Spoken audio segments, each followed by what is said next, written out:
Hey guys, this is Wildcat Chris Harris, TNA original and one half of 6-time TNA World Tag Team Champions, America's Most Wanted. You are listening to the TNA Cross the Line podcast.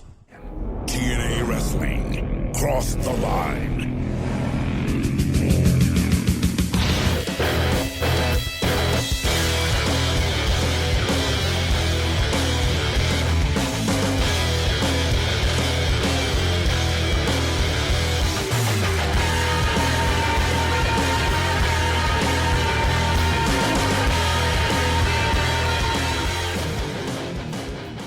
And we're back with episode 199 of the TNA Cross the Line podcast. I am Bob Colling Jr. And with me, as always, is Dallas Gridley. In Dallas, it is pay-per-view day. It's Genesis 2005. How are we feeling? A 6-man tag main event and some other stuff. And some other stuff. Wow, Bob with the most hyped intro for our pay-per-view we have ever done, guys. I am excited about the show. And that 6-man tag I was talking about is Rhino and Team 3D going against AMW and Jeff Jarrett. So it's not just a random 6-man match. It's a big one. We also are going to see Petey Williams and AJ Styles for the X Division title, which is going to be fabulous. Even though we were kind of hoping it was going to be Chris Sabin. Yeah, and we kind of saw like a preview for it on Impact. Yeah, that was weird. Yesterday. The weird finisher. Yeah, the weird finisher match. Yeah. So if you're wondering what happened on the last Impact, it came out yesterday. Check it out. But that happened. We technically saw a little bit of a preview. We're also seeing Sabu and Abyss in a hardcore match. There's an X Division Elimination X, they were calling it.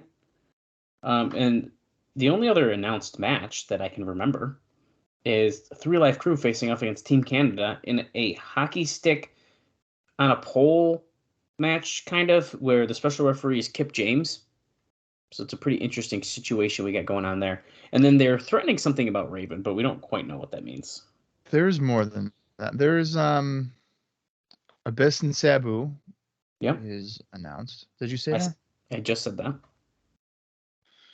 Okay, clearly I'm not paying attention the Eliminator X. The words that are coming out of your mouth. The Eliminator X. Oh, okay. I didn't hear you say before the Eliminator X. Oh, okay. Yeah. Of course, the X Division title, the 6-man. I mean, theoretically, if you're a little cheater and you do a little spoiler, and you happen to look at the card before you turn on the show, there's 2 matches that we do not know. And where is it? You know, Bob. That's right. In the plastic. Unopened Genesis. Genesis DVD. Jeff Hardy's on the cover. I was looking at this again, and there's not even like any fun like hidden messages in the background. Like there's no like weird people hiding in the. It's literally just Jeff Hardy with like electric, with like yellow, like which is interesting because he's always green, or like blue, and he's yellow, very yellow. Obviously the Genesis logo is, but does it say anything fun on the back? No, just talks about it. Never before seen backstage footage of your TNA stars. Of course, this DVD claims that it contains the pre-show. Bob actually checked this time. We are not watching the pre-show, which I'll tell you guys the matches once we get started. But I'm actually a little disappointed for once. So that sucks. We want to see the debut of Nigel McGuinness potentially. Nigel McGuinness, yeah. I just noticed looking at this card. So there's only 7 matches. That is a little weird, isn't it? And we've never been like under, I feel like 9. That's a good point. It does look shorter. But we also have, we have the hockey 6-man that you mentioned. We have an 8-man tag, and then we have another 6-man tag. So there are a bunch of people on the show. They're just kind of, entangled in one singular match. Like that 8-man tag, you're probably reducing it 2 or 3 matches just from that alone. Right. And of course, Bob, we've heard the rumors. If you listen to our last episode, it was a banger full of backstage rumors and notes. And someone has just signed. And that would be shit. And that would be Christian Cage has officially signed. Will he show up on Genesis today, or is he just going to wait and show up on Impact? I don't know. Maybe they want to pop a rating, but they were teasing that they've signed someone, but they didn't want to say who. So we do have some interesting things that could potentially happen on today's show, and I'm definitely excited to find out how it all goes down. I totally fucking forgot about Yeah, it's a big one. that might explain 7 matches as well, because if he Maybe we've got a little segment going on. is it announced that he's going to be here? No. No. It's just I think that they said, if I remember correctly, from our episode yesterday, which was definitely not taped last week, that they said that they've signed someone and they didn't want to say who because they like the idea of it, like, who's it gonna be? Who's gonna show up? I think that's pretty stupid. But it's probably gonna be Christian. But we're about to find out. Okay, so yeah, that's definitely going to be a segment. I have to assume. But there's only one way to find out. And I don't really got much else to say before we get into the show. Fucking get into it. I think, this is why I love pay-per-view days, man. We get right into the shows. No notes. I'm going to tell you guys the pre-show once we kind of kick this off during the intro of the show. Okay. I was going to say, do we dare check YouTube to see if the pre-show's on there? Or like at least maybe like the one match we want to watch? I've tried this before, and usually they're not. Let me Google. Because you know what? We could do a little edit ski here. Well,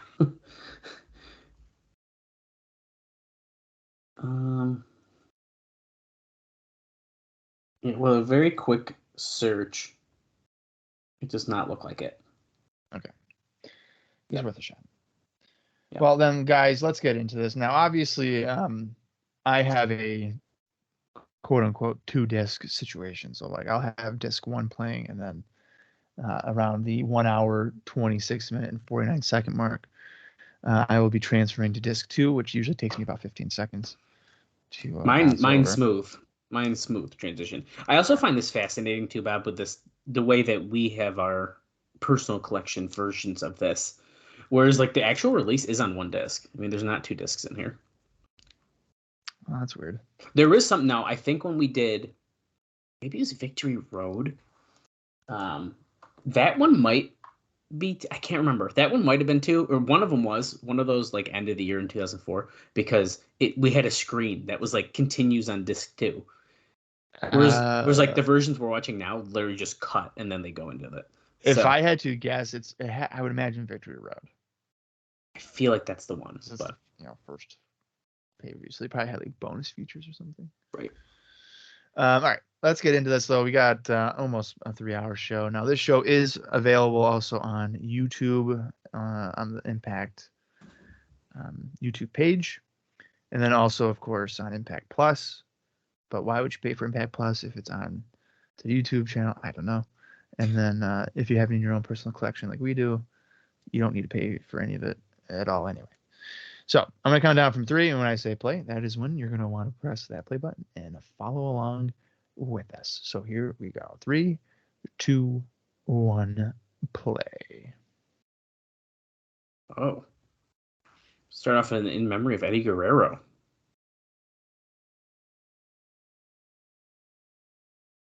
I don't remember how soon was it that he passed away from the show? This is the 13th. So oh my God. Before? No, dude, it's the day. That's the day he died. Holy crap. I just Googled it. That's a bit shocking. This is TNA. We should note here that now we're obviously it's November 13th here that you're listening to this. But back on October 21st, guess what, folks? It's no longer Impact Wrestling. We're back to being TNA. Whoa. This is some freaking big news, man. And I don't know about you, Dallas, but I believe you had mentioned to me that we're TNA Crossline Podcast. We're not no Impact Wrestling Podcast. No. We're OGs. Oh, yeah. We were TNA again before TNA was cool. Yeah. In fact, I think we're kind of helping make TNA cool again. Yeah, probably. They probably saw our podcast sharing shit on Twitter, and they're like, "Oh, we might as well just revert back to the old name." They're like, you know what? Let's do that. Now, full transparency, as of this recording, I have not watched Bound for Glory, where they made this announcement. I just got about 1 million text messages and saw it all over Twitter during it. And like, but like more people than I would have expected reached out and was like, "Did you see?" And I was like, "Yeah, I did." So it was very exciting. But I will definitely have watched Bound for Glory by the time this airs, and I'm sure it was a fantastic show. It looked really good on from what I saw on Twitter. I was just in Toronto for the night, so. Yeah, it was one show I actually was like, "Hey, Dallas, you want to watch this?" I know, Whatever? dude. And it was like, "I'm gonna be in Toronto." I was actually really upset about that because it would have been really fun to watch it, and it being on a Saturday was even better. Yeah, it was perfect. But we're seeing their opening package here showing some flashbacks to Jarrett winning the title again against Rhino recently, Team 3D being beat down, handcuffed backstage again, with also like a bunch of old like political videos and like stuff like that. I'm going to argue that this is not as cool as an intro as a lot of the other ones. However, it's different, so I'm not going to complain about it. It's funny you say that because I was thinking the same thing for this opening. Is that the? Oh no, I don't know if that is that the John F. Kennedy assassination. Is that what they were just showing? I think so. He was in the car. They didn't show the brains part, but the end of the beginning.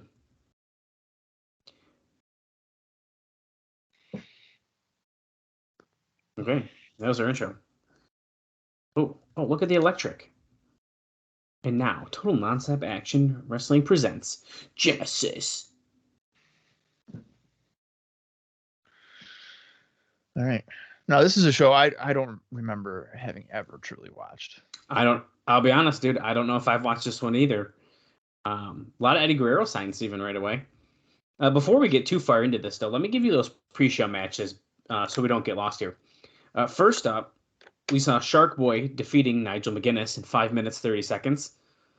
I thought I was about to make Bob choke on his water. But and then after that... I'm not surprised by that. The Diamonds in the Rough, all three members, David Young, Elix Skipper, and Simon Diamond, defeated the team of Lance Hoyt and the Naturals in 5 minutes, 48 seconds. Wait a second. Whoa. That just registered to me what we just read. That's Diamonds actually crazy. That's a big upset. Yeah. Here comes Raven from the Bowery, of course. We have no idea what he's doing right now. See, all right. I'm already kind of annoyed. This guy's been getting ejected from arenas. And by arenas, I mean the Impact Zone. And then now he's got an entrance and he's just walking to the ring like it's no big deal. Yeah, I see what you mean, but I do think that Larry Zbyszko kind of told him this was happening. So, speaking of the devil, there he is, Larry Zbyszko in the ring with security. I would have had him come out throughout the crowd. I agree with that. All the problems we've had, just like I was clear last night on Impact, they are going to come to an end one way or another. He's making it clear he brought this to him upon himself. He threw a chair in his face. I don't know if I realized that's what this was stemming from. I kind of forgot about that, dude. But I thought it was more about what he just said, which is him blaming him for what happened in Canada. And of course, that's where he lost the title. So he's telling Raven, you can sign this release, you can fly out of here with all your contract money. He's giving him the ultimatum.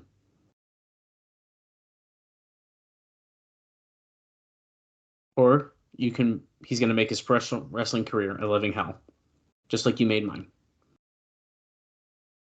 He's in ring gear. I don't think he's going to leave right now, but no, I think he's ready for a fight. Skirt Raven, by the way, the best version. Oh, double middle fingers to Larry Zbyszko. All right, Stone Cold. Stone Cold and Vince McMahon here, 2005 TNA. Oh my God, is that what we're trying to do? I guess whenever you have like an authority figure going against the. I know I didn't make that connection, dude, at all. To be honest with you. Do you think that the end game here is a Raven Zbyszko match? Kind of. I do, kind of. It's gotta be, right?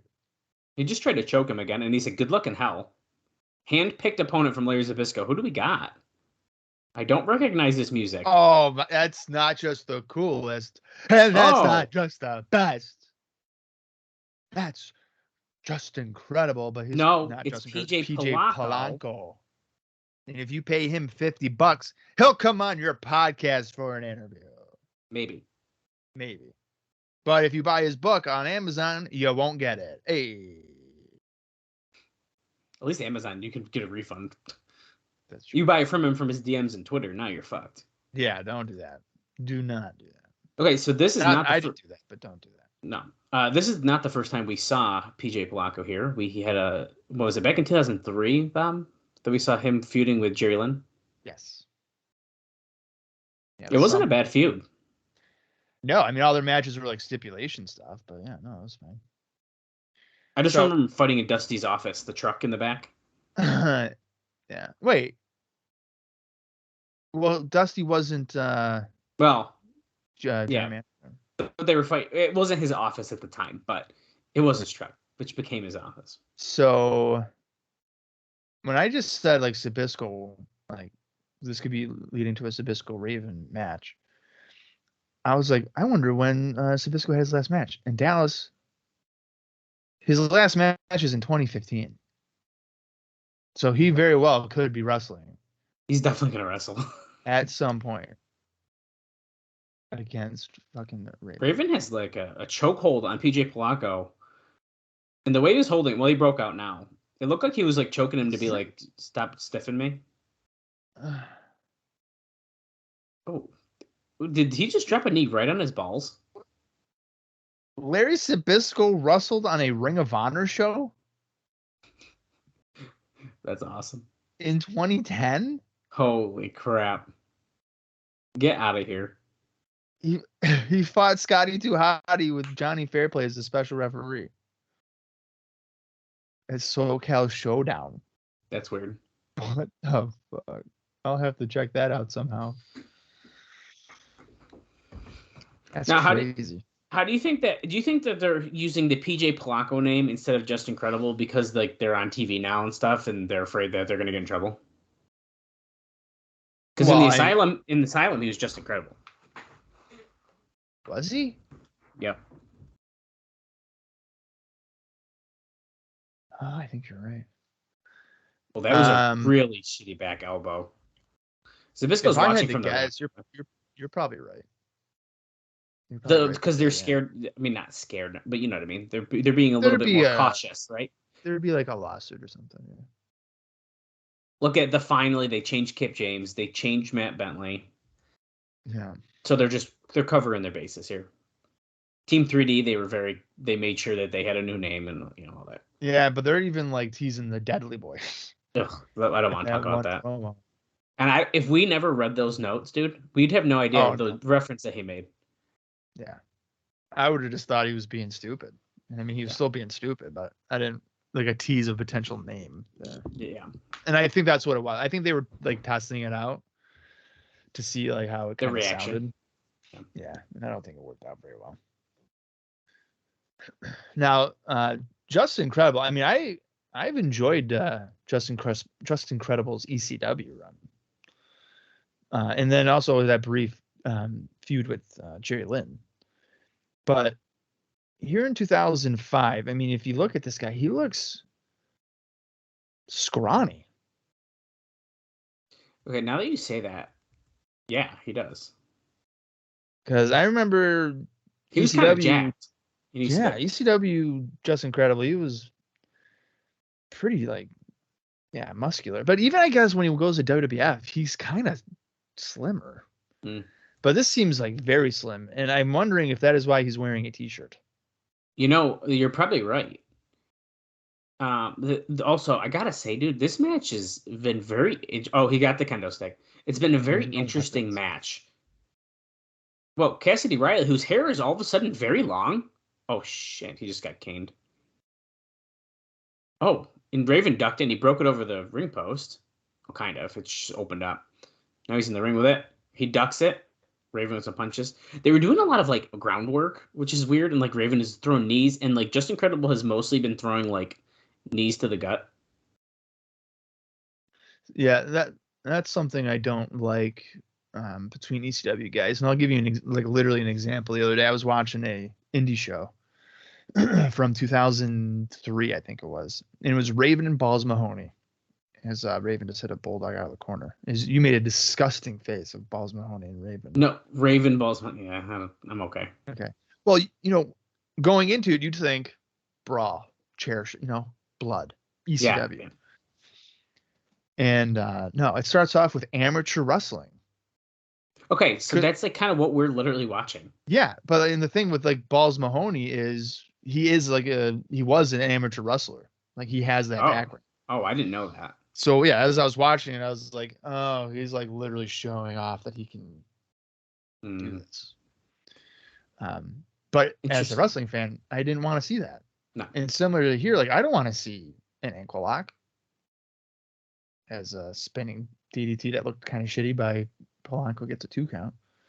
Yeah, just a few moments. I want to see like hardcore wrestling. That's what you expect from these things. Right. Just a few moments ago, before what Bob just called. Never mind. It doesn't matter now. Raven hit the Raven effect. I was going to say he slipped out of it earlier, but there was a 3. The ref didn't look like he put his hand down on the 3. No, it looked like he was saying like looking for a kick out or something. Well, it doesn't matter. Raven won. Zbyszko does not look thrilled that Raven just won that match. Well, if anybody's wondering, hey, does Just Incredible get a job from this? The answer would be no. Yeah, I was gonna mention that. He did not look good. No, I mean, last time we saw him, I enjoyed what we saw. This time, not as much. No. But I think this is another test, right? I mean, One Night Stand was a few months ago. We're trying to see what we can do. We got Rhino from it. We got the Dudley Boys. Mm-hmm. I'm sure there's more. I'm not thinking. You could argue Sabu. He was there already, though, but you know what I mean. You get what I'm getting at. There's like a tie-in there. I mean, He was at the One Night Stand, but he returned to TNA after it. Right. That's what I mean. Yeah. So I think that applies. What's kind of crazy though is that we're just getting a video package here of 3 Life Proven Team Camp. Justin Incredible does in fact though go back to WWE and is briefly part of the new ECW. Oh my god, dude! I forgot about that because he wrestled CM Punk. Yeah, I believe he's CM Punk's first opponent. Correct. He likes to remind us that often. Yeah, he loses to Punk each time that he wrestles him on TV or anything. But see, now I'm looking. Yeah. I don't think, and I'm not looking it up right now. I don't think there's another time that he's doing anything of substance on television. Like he's not even part of EV 2.0. I don't think. No, yeah, he is. He is? Oh wait, hold on. No, he's not. He's I didn't think so. The Hardcore Justice show. He wrestles Stevie Richards, and of course, if you're wondering, if you don't remember what that is, that's on August 8th, 2010. But wow, that's nuts to me that he's like one of the only few guys that wasn't part of the stable there. Not that it was a long so he has this appearance we just saw, and then he doesn't appear until 2010 again, and that's it. He's never in Impact TNA ever again. Huh. And I know he doesn't go back to WWE, so there's nothing really of any substance that he does. I mean, I see. Interview backstage with 3 Live Crew here. I see like House of Glory here. I think that's House of Glory. Evolve, Chikara. That doesn't matter. But they're indie. I know they're not substance, but I'm pointing out some things he did. Okay. Yeah, he's indie shit. He's still wrestling. I know. I've watched, I think, at least 3 or 4 of his retirement matches. I remember one was with Pro Wrestling Syndicate. And he was like, I really want my last match to be with Tommy Dreamer, right? And he has that match. He has like a little thing aftermath. Right here. Wrestle Bowl 2015. Is it like Just Too Credible defeats Tommy Dreamer. Is it November or something like that? Yeah. Yeah, that's the show.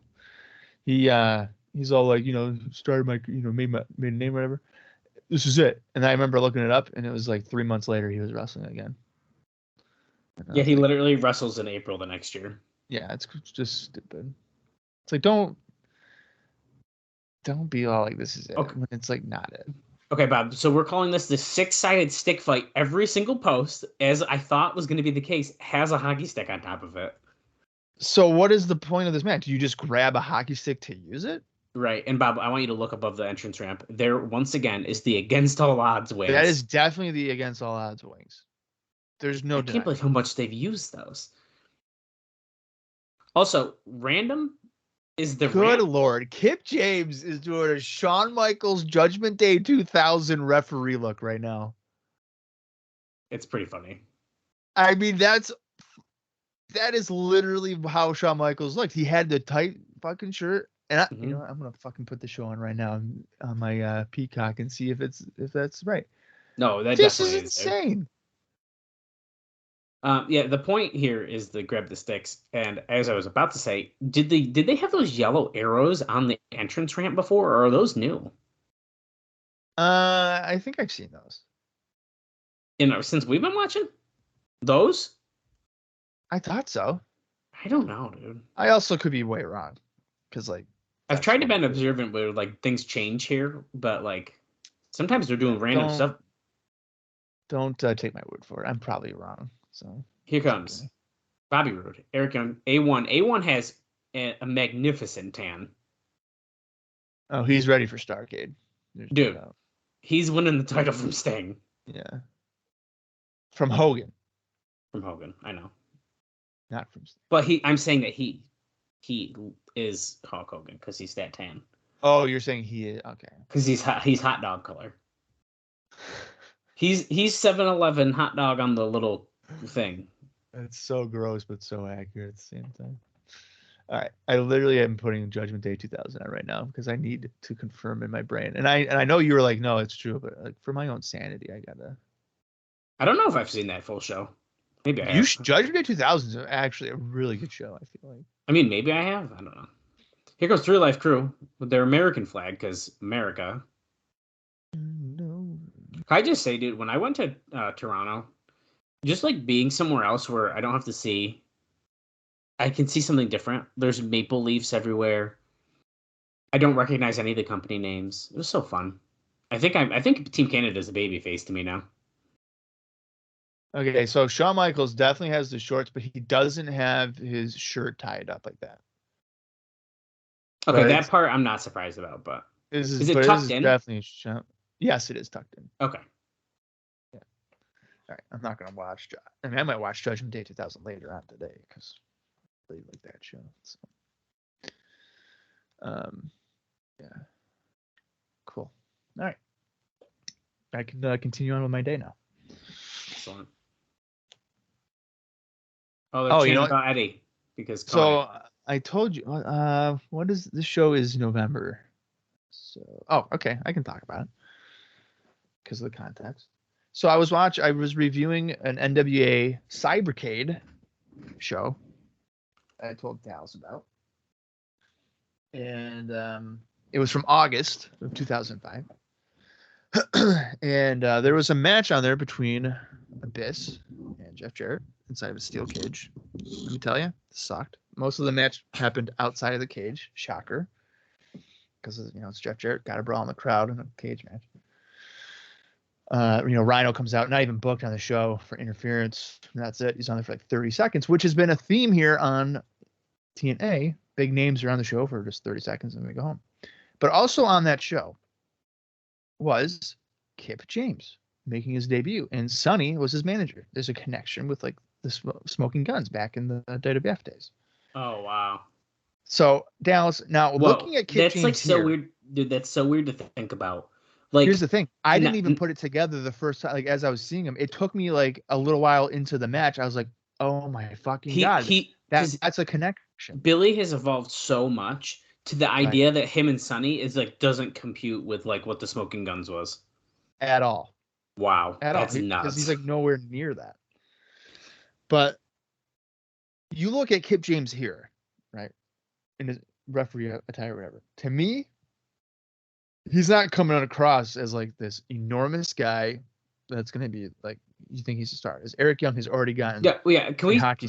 I need to pause quick. Eric Young put a like head protection gear on and climbed up and grabbed a hockey stick and almost just hit Kip James with it.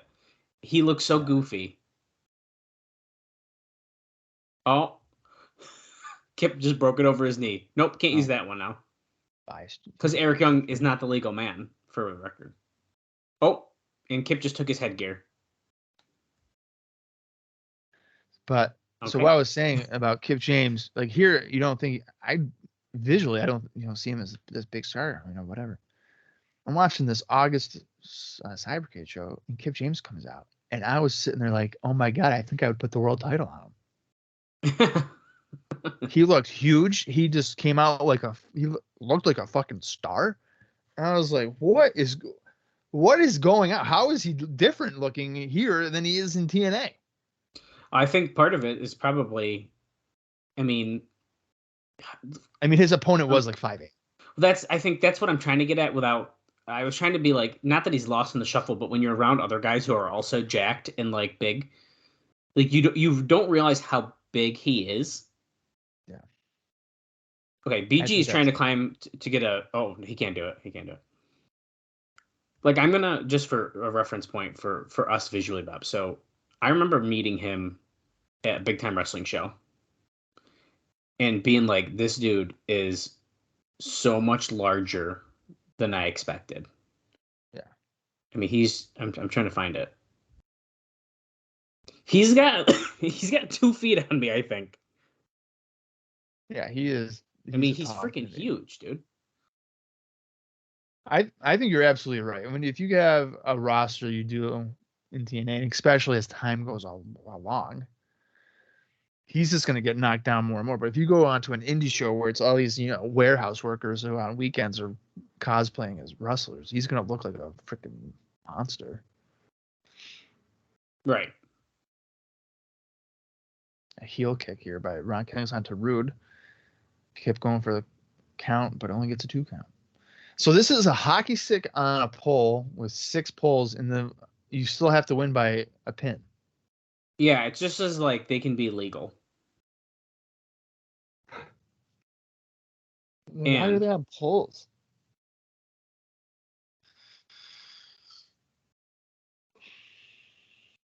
Okay, Bob, I want a quick follow-up. We were talking right before we recorded here. Conan has the shoe on the end of the hockey stick and ran it into Bobby Roode and A1. And I was going to chuck it at Eric Young. Hold on. Boom. Had to watch that spot. Our friend Lance, shout out Lance on our Twitter page, posted a GIF about the Lance Hoyt, AJ, and Jeff Hardy teaming up. And I think Lance Hoyt took offense to it because he now solidified his... He thought that it was like a no GIF, like Lance didn't want to see Lance Hoyt. But that's not what it is. That's not what he meant. No, and Lance clarified. But I thought it was pretty funny. So that's our little update.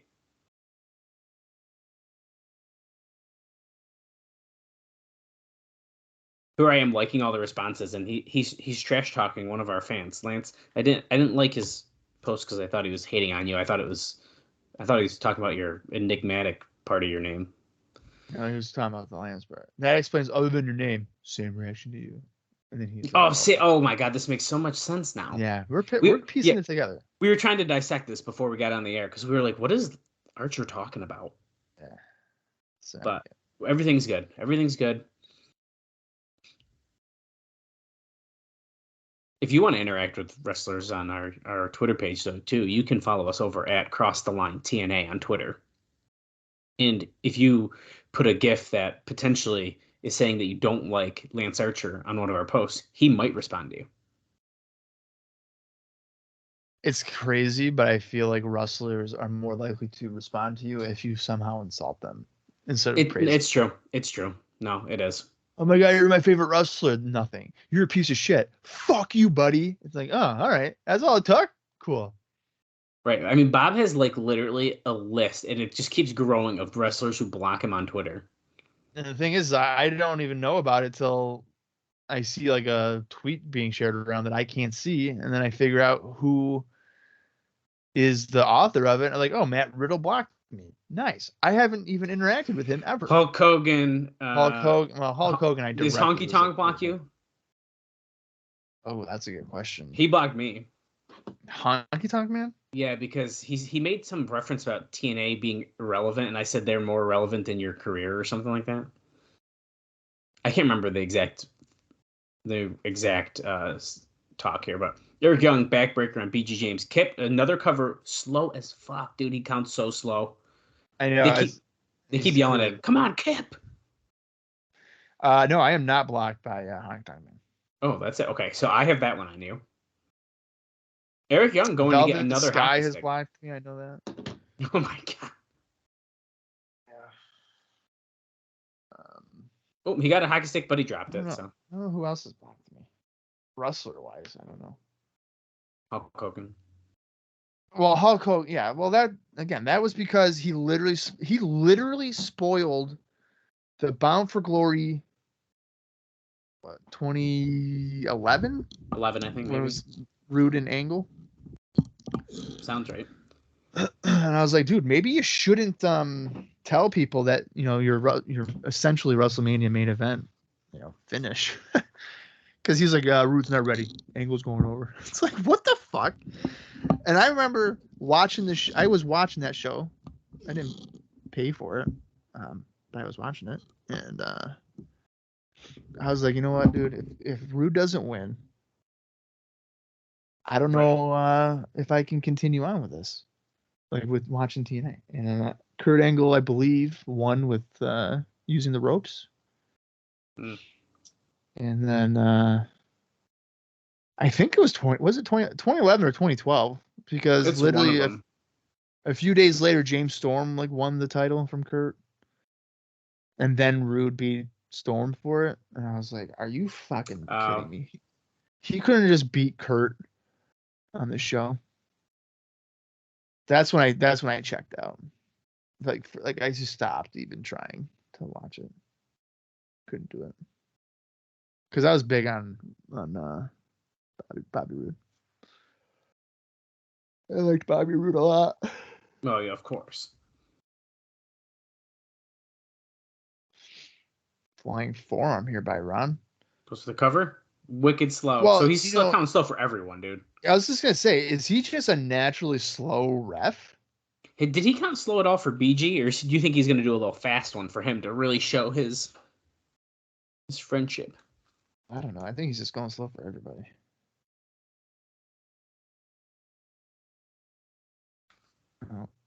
Float over. Clothesline. Shout out to A1 for getting a pay-per-view wrestling spot instead of just being the muscle. Yeah, that's a good point. Big elbow by Eric Young. Yeah, Rude hit a Death Valley driver, and then Young nailed Killings with a elbow drop. Here comes If Conan. we're following along, we are at 30-minute mark on the dot here. Eric Young screaming because Conan is sitting on his back. No, that probably doesn't feel good. You said Tequila Sunrise? That's what he calls it? Yeah, that's the finishing submission move. Tenay was saying it too. Speaking of Tenay, I have not seen it yet, once again, because I'm behind as of the recording, but him and Don West were inducted into the Impact, or is it now the TNA Hall of Fame again? Last night at Bound for Glory. And so it was the first time Mike Tenay's appeared in years. In TNA specifically, but I don't know if he's really done anything. Oh, he was there. Oh, Mike Tenay was there. Oh. And I don't think he has been publicly shown anywhere in wrestling in years.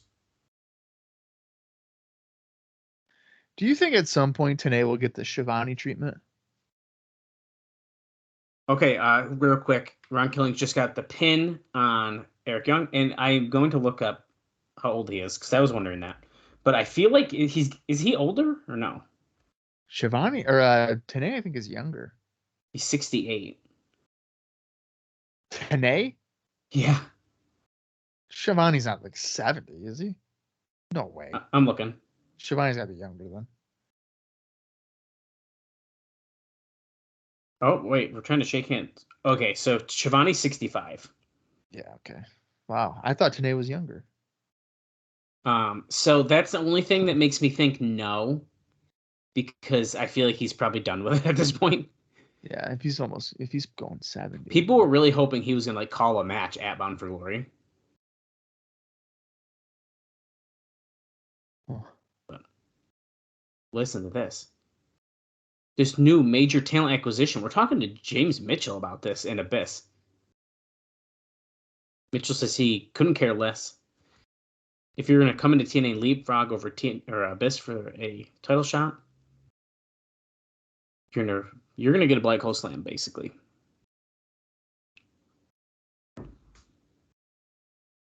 What if I told you, Bob, that already within 30 minutes of the show, I forgot we had a major talent acquisition that potentially is appearing tonight? And we had mentioned it already, and I know. forgotten about it. That's what I mean.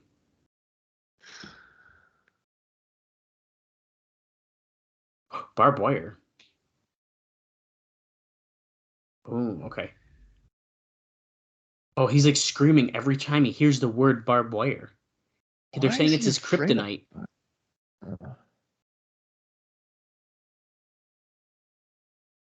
They're talking about his past. Something happened to him. Okay, so he's got a barbed wire phobia, apparently.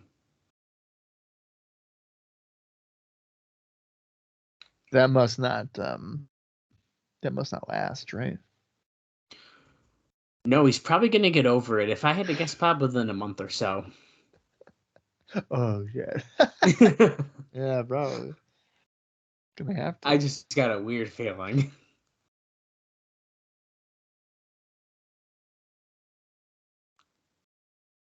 The full unmitigated fury of Abyss.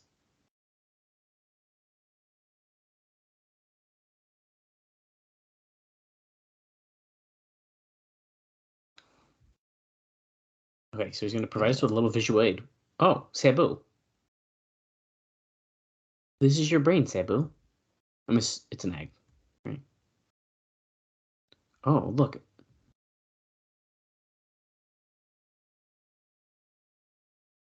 This is your brain on the weapon of mass destruction, the monster Abyss. Oh my god, he's got egg all over his face now. He just squished the egg and he had egg all over his face, dude. I'm so intimidated. I'm grossed out more than anything. Yeah, oh, you crushed an egg. Whoa, boy, I'm scared. Here we go, Mike Titane down west. Hall of Famers. So he's 65. This is 18 years. No, he's 68. Or 68. So he was 50 here? I guess so. Wow, man. I don't think I would have thought that. Oh, Ooh, I don't know if we knew about this one.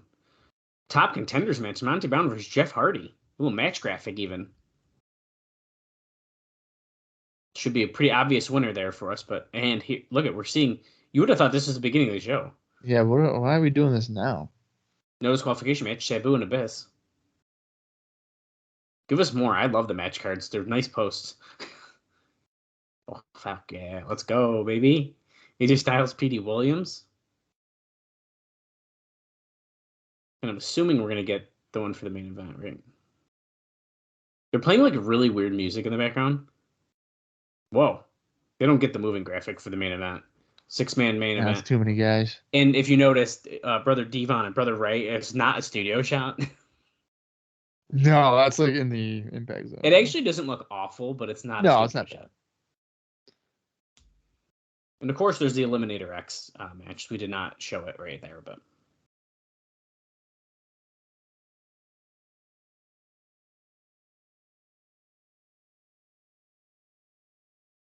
I'm still. wait, I'm wait, still. wait! Something's happening. This is the moment. Oh my God, there's feet. We don't know who it is. There's someone walking in the biggest jump in our 3+ year history, and he's on his way to the impact zone. Oh my God, the lights are out. Oh my God. We're not even now. We're in the show yet. What if it's a swerve? What if it's like somebody that's not a big deal? We got to count down. 6, 6, 5, 4, 3, 2, 1. Oh, it's Christian Cage. It's Christian Cage. Let's go, baby. The crowd is going absolutely nuts. He's made the jump. Christian Cage has officially made his debut. Oh, that's bullshit. He just stole AJ's hoodie thing.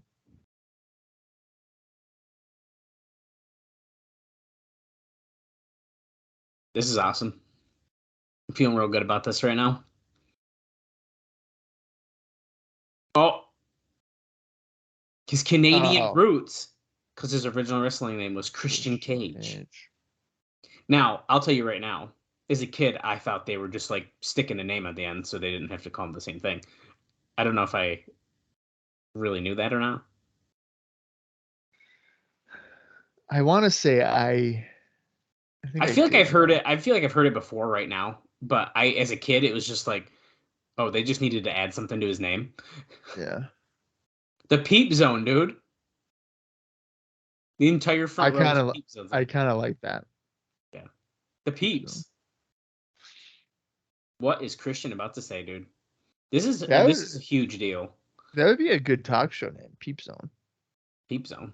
I like it. This is crazy. Huh. I'm still thinking about the Eddie Guerrero death. I remember hearing about that, or like I woke up like really early in the morning, and that was like the first thing I saw, and I don't remember even thinking about Genesis. If it was the same day. I'll tell you right now, quick, before we really listen on it must Christian have been Cage, very early Sunday morning. Well, so I remember hearing it on the way to school on the radio, probably on Monday. In middle school. I heard it on the radio, dude. I remember. And I remember hearing it and then like getting out of the car and it's like, okay. My mom dropped me off, yeah. What a way to start the day. Look at this. Wow. Jarrett, AMW, and Gail Kim watching this happen. Jarrett goes, I told you. Because remember, Jarrett's been saying this whole time. Look, Shane Douglas, Monty Brown watching too. They're all watching screens how you normally do, by the way. Right, not on the side. Yeah.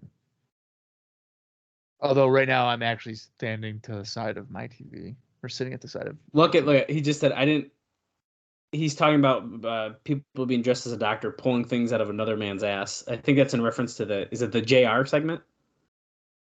Is that the one they're talking about? Where they have like the JR and they're pulling stuff out of his butt? Yeah, Triple H is doing that. Yeah. And that was like a few years ago, wasn't it though? That's not 05. Right. It's pretty close around here, I think, but okay, so he said he was offered a very hefty sum to stay where he was. So he says the reason that he came here to TNA is the same reason that each and every one of you are in this arena right now.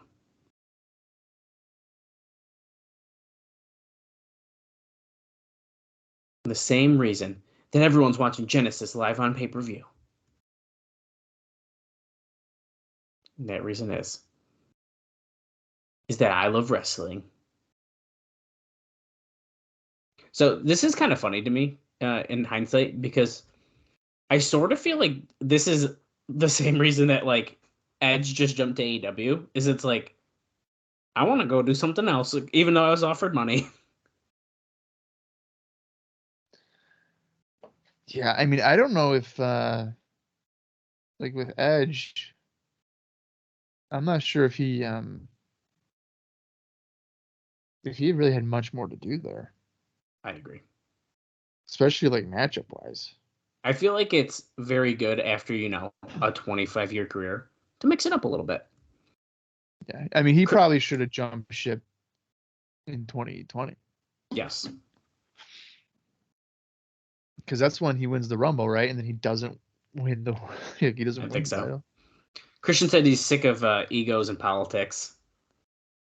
He wants to see wrestling reinvented. He's throwing all the TNA slogans out there. So last night he turns on Spike TV to watch Impact. Little plug for you, he says. Yeah, on a pay-per-view. Plug on a pay-per-view. There's two companies 8 years ago. One was old, stale, and lacking direction.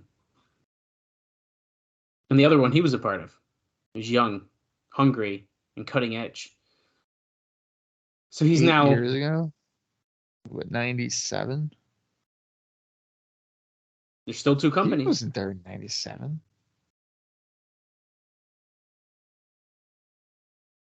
Well, he said when he was coming up, so. Although he did just say he was there, so. Yeah. So he says one is old, lacking direction, and the other is TNA. Is that really the case with 05 WB? Like it's I was going to say not. 05 is actually pretty good. I don't think. Yeah, like, I don't think that's the case. But TNA is new and fresh. He wants to be the biggest piece of this puzzle. He's a big fish in a small pond. That brings us to Jeff Jarrett. He's got two things to say to Jeff Jarrett. One, you should never wear white pants after Labor Day. It's fashion today, he says. And number two, he's come to TNA to take the one thing that's eluding him his entire career.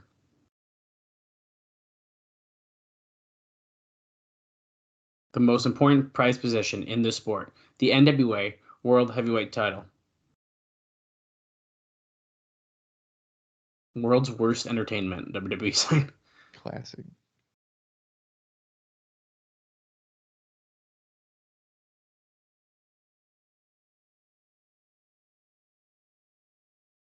Oh, I forgot that was his catchphrase, because that's how I roll.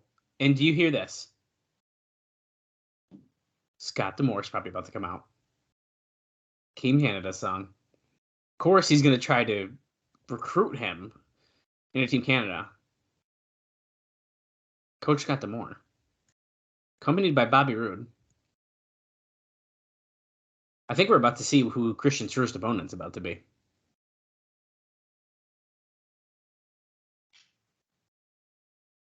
The look on D'Amore's face. A shit-eating grin down my side. I've been looking for you all night, Scott D'Amore says. Christian Cage in the TNA wrestling ring.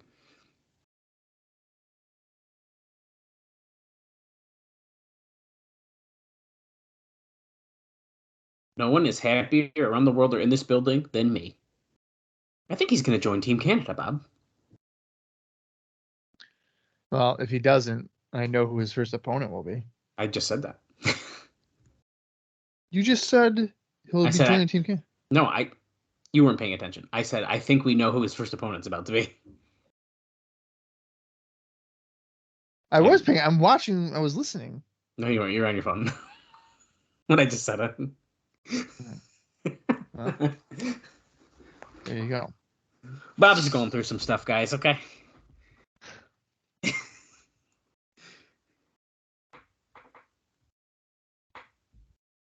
I don't know what D'Amore's talking about right now.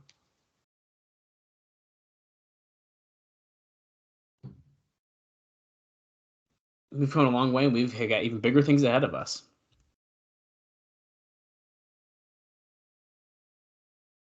I hope that with TNA coming back, that they actually bring back Team Canada, and like Eric Young can fully just join that, instead of just a little tease that we got when he returned.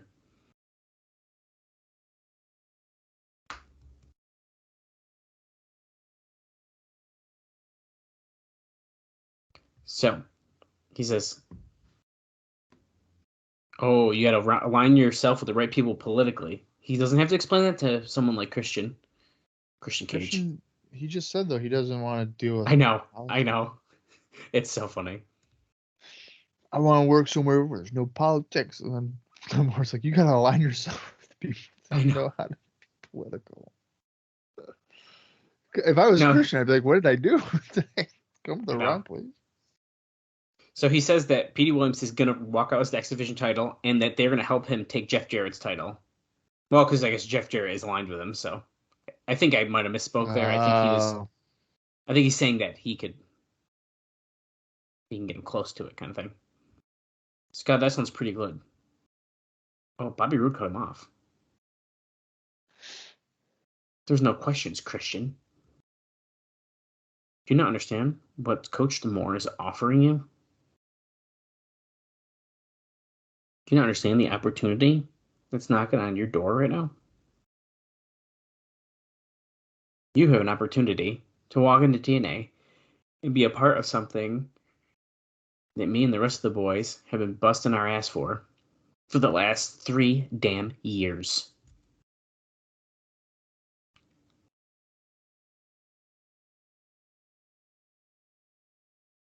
It's way simple. Captain Charisma. Tenay goes, that's his nickname.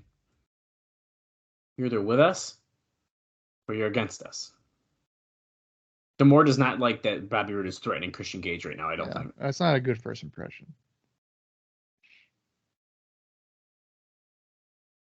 Dude, Scott Demore's sweating. They go forehead to forehead, and he's telling him to calm down. Super aggressive. There you go. Bobby, zip it. We don't need an answer right now, Christian. But we will need one on Impact. Yeah. I was sent here to get an answer from you tonight, and then he's reaching his pants. Oh, it's a jersey. Yeah, that's good. Oh, it's a shirt. It's a shirt, not a... Yeah, I want that shirt so freaking bad, dude. TNA. Oh, I want it so bad. That's great. That's a great shirt. Yeah, I love that shirt. I'm going on eBay right now.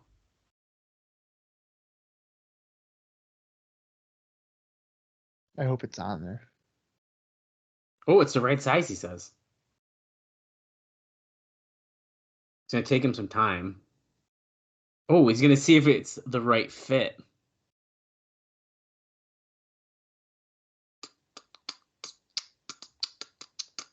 Oh, by the end of the night. So we're not going to Impact. We're going by the end of the night. Oh, see, I kind of like that we're going to kind of play with that through the show. It's a show-long angle on a pay-per-view. It's really interesting because I was literally just going to say, how do you feel about the segment being here? And now I understand why it's so early in the show. Yeah. Okay, I can't find a Team Canada shirt. Not the one I'm looking for. 2008. Yeah, no, that ain't the one, baby. Here we go. A 2007 TNA logo shirt, Bob. It's only $40 and it's a 3XL. The TNA logo one? It's literally just like, oh my God. It's a 3X though. I don't wear 3X. I didn't say you did. Well, why? Well, you're making it sound like as if I wear 3X and I should buy it. Okay, whoever this 3X is, he's selling his whole shirt collection because there's like a ton of them. And they're all 3X.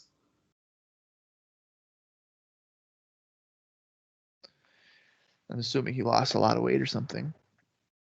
Could be. We're seeing a Jeff Hardy, Monty Brown situation. Should be an interesting matchup. I think it's, to me, pretty obvious who's going to win, or should win, I guess is the better way to say it, right? Jeff Hardy, right? No, it should be Monty Brown. You don't think Jeff Hardy should win this match? Not really.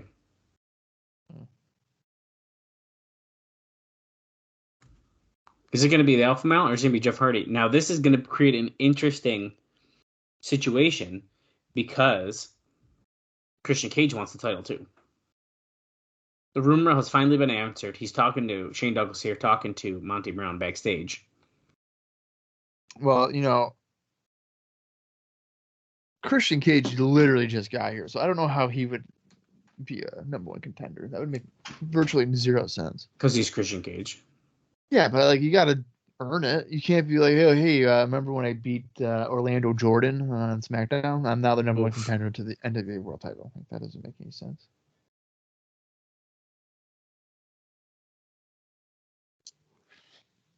Silence. Ooh, you got joke, Shane? We got major acquisitions. He's saying this is not funny.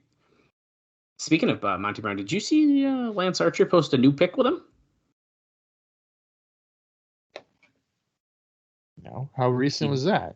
Just a couple days ago. I retweeted it on our page. All right, maybe I didn't I think I might have responded to it. It's a picture with Monty Brown. Okay, let's see. The alpha male will not be denied. Just go to media. Jeff Hardy, I've worked too hard, too long for you to come in and take anything from the alpha male. With no context, he goes, anyone recognize him? I think they're like very good friends, if I'm not mistaken. Yeah, I think he is. He's got like a crazy big beard now. I was just gonna say, like, I don't think I would even recognize him. If I walked past him somewhere, there's no way. No way. The beard, dude, it's so different. And here comes Jeff Hardy, who Monty Brown just promised will be getting hit with a bounce. Ooh, he's swimming through the smoke. Glow in the dark of TNA, Jeff Hardy might be my favorite. Even though realistically, like, watching his run here, it's not super great. No. But as a kid, the look, dude, it resonated. I was like, this is awesome. Yeah, but it's definitely not good. Yeah, it's definitely pretty bad. No, I mean, come on. I mean, when you're a kid, you only care if they look cool, though, so it kind of works.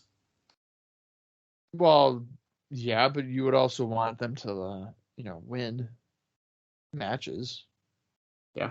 I mean, let's see. So, 2005, I think I was in the 6th grade. For context. I was a sophomore in high school. You're so fucking old. And so I don't think I had like wrestling brain yet, where I was like feeling missed out when someone was losing. Really? I don't know. It's kind of a blur. I had. Although, I certainly remembered when John Cena was winning a lot, and it turned me on him hardcore, even as a kid. I was like, nah, screw this.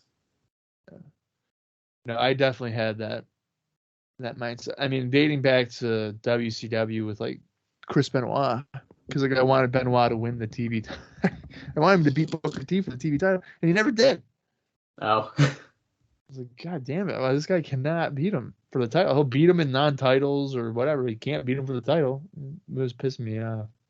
Monty Brown just laid his scent on the ring ropes. We are about to see Jeff Hardy versus Monty Brown. The mat is about to be green in color because of Jeff Hardy. Yeah, it is. The crowd's chanting pretty good for Hardy right now. I think when Jeff Hardy lost at Victory Road. Okay, you know what? There have been several times in my life of watching TNA where I was like, you know what? Why am I even watching? Like, I probably should just not even bother. The first one being when Raven didn't beat Jarrett in April of 2003. Mm-hmm. I was like, he has to win here. Of course he doesn't.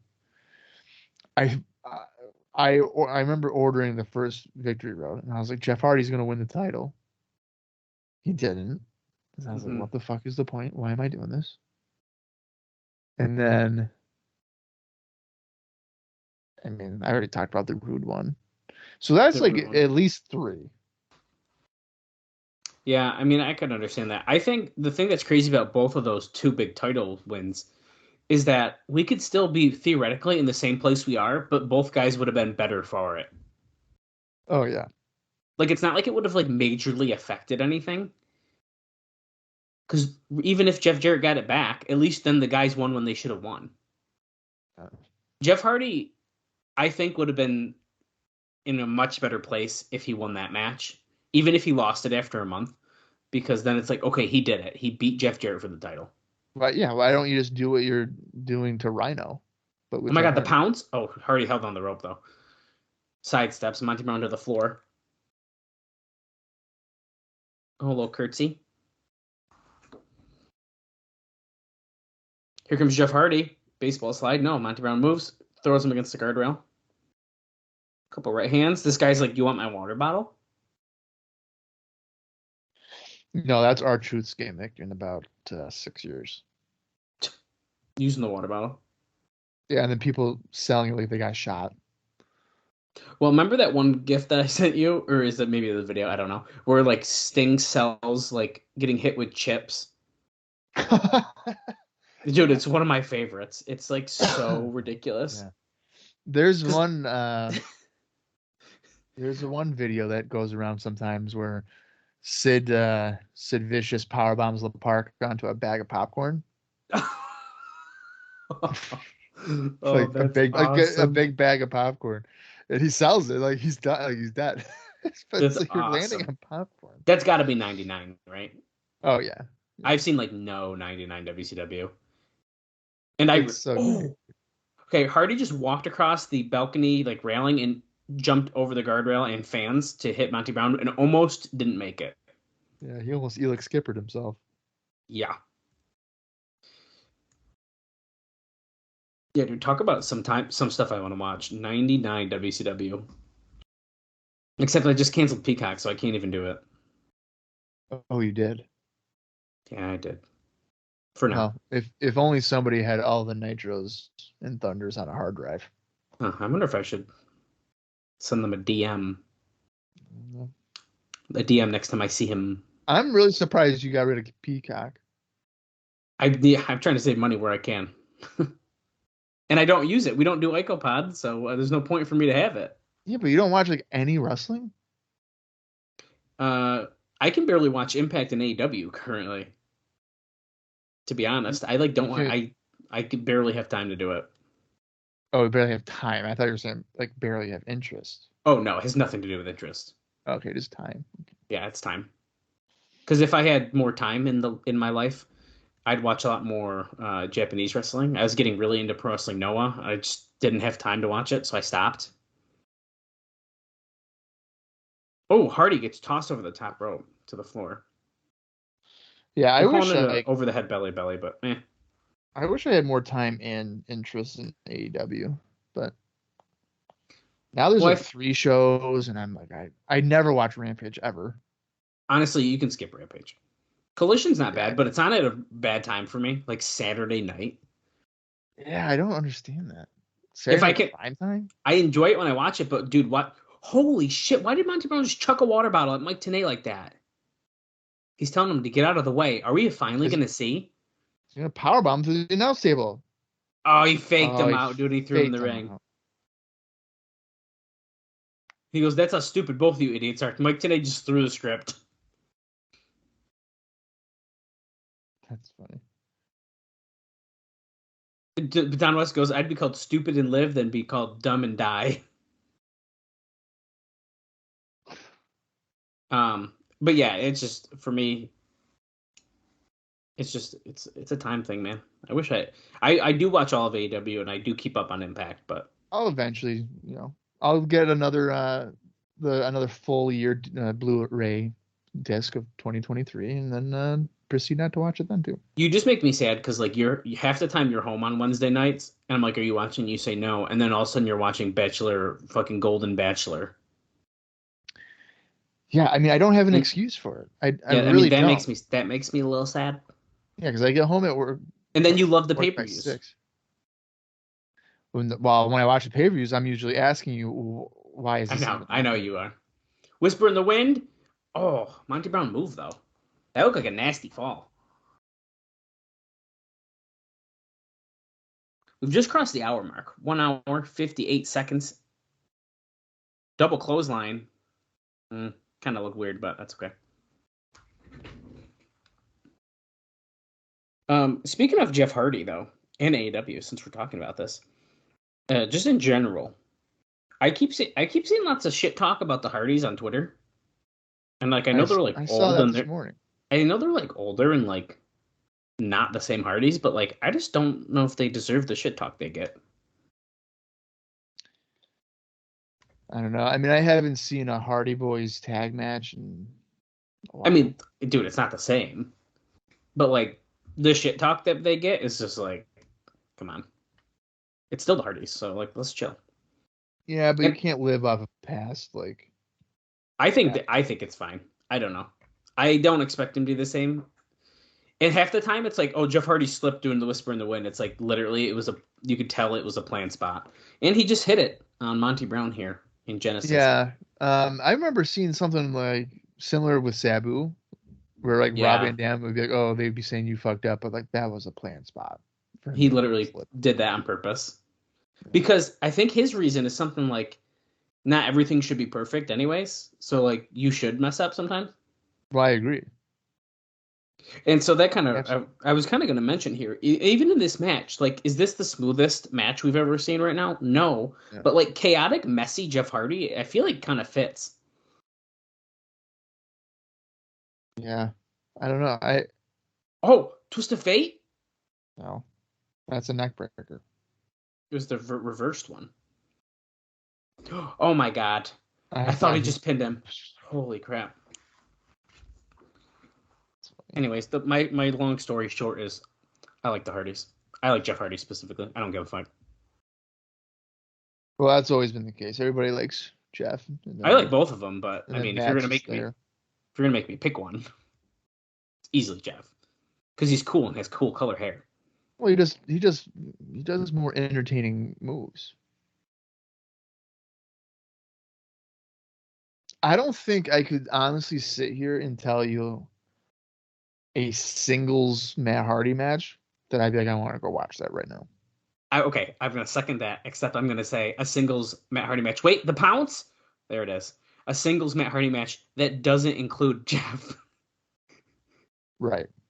And a 3, Monty Brown pins Clean Jeff Hardy, win. number 1 contender. I enjoyed that match. I thought it was pretty well done. I mean, that was whatever to me, but Monty Brown getting the clean win is the main takeaway for me. Of course. I liked it. There was a little bit, like I said, it was a little messy, but I think overall that was fun. Is it going to be the best match on the show? Absolutely no not. Way. That might have been. Could we say that was maybe one of the biggest wins for Monty Brown? Clean. Off the top of my head, yeah. I mean, I know he beat DDP and Nash in like a triple threat, but I think I'm gonna go. In 2005, is that still considered a big win to pin DDP and Nash? I don't even know if he like one of them go over the top rope to begin. Yeah, Nash did. Like so he pinned DDP, and I think that's a lot less impressive than pinning Kevin Nash. I agree. It looks like we are setting up for our the Eliminator X 8-man tag match, which I have a feeling this is going to be a long one. I have a feeling it's going to be absolutely insane. We only have 4 matches left on today's show here, Bob. That's hilarious. This match, the no disqualification match, AJ and Petey, and that 6-man main event. This and of is course, going to go 40 minutes then. I'm kind of wondering. But we still got another Christian segment, theoretically. Oh, fuck, we do. Are we going to see a post-match in the main event segment with either Monty Brown or with Christian or? Oh no, you got it right. So we got. I mean, they're setting up for like Team Canada to come out after that match. And that's what I'm thinking. And then Christian Cage be like, all right, I'm going to use this hockey stick. Oh, wait a minute. So yes, Tampa now. Yeah, right. So I do think that our lower match count is going to be segment filled. Look at this. We got Alex Shelley, Roderick Strong, and Christopher Daniels being interviewed.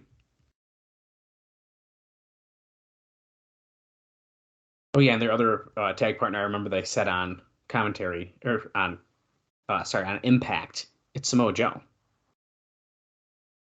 Because Daniels and him were kind of hitting each other in accident on Impact recently.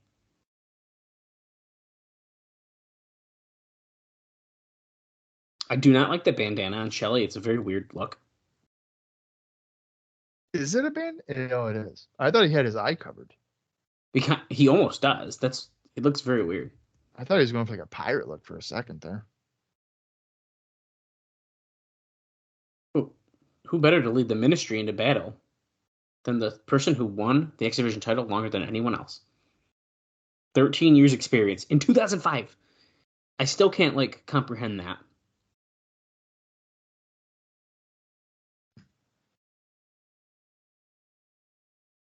Because he's in the prime of his career, and he's already been doing it for 13 years, and then he does it for more. Daniels? Yeah. I mean, he still does it even now. That's what I mean. Yeah. That's nuts. He just was on. And he also does the opening of one of the openings for TNA Crossline Podcast. Hell yeah, he does. All of our openings are top notch to me. Here comes Samoa Joe. We got Raven. We got the Wildcat Chris Harris. We got Christopher Daniels. And, of course, Goldilocks.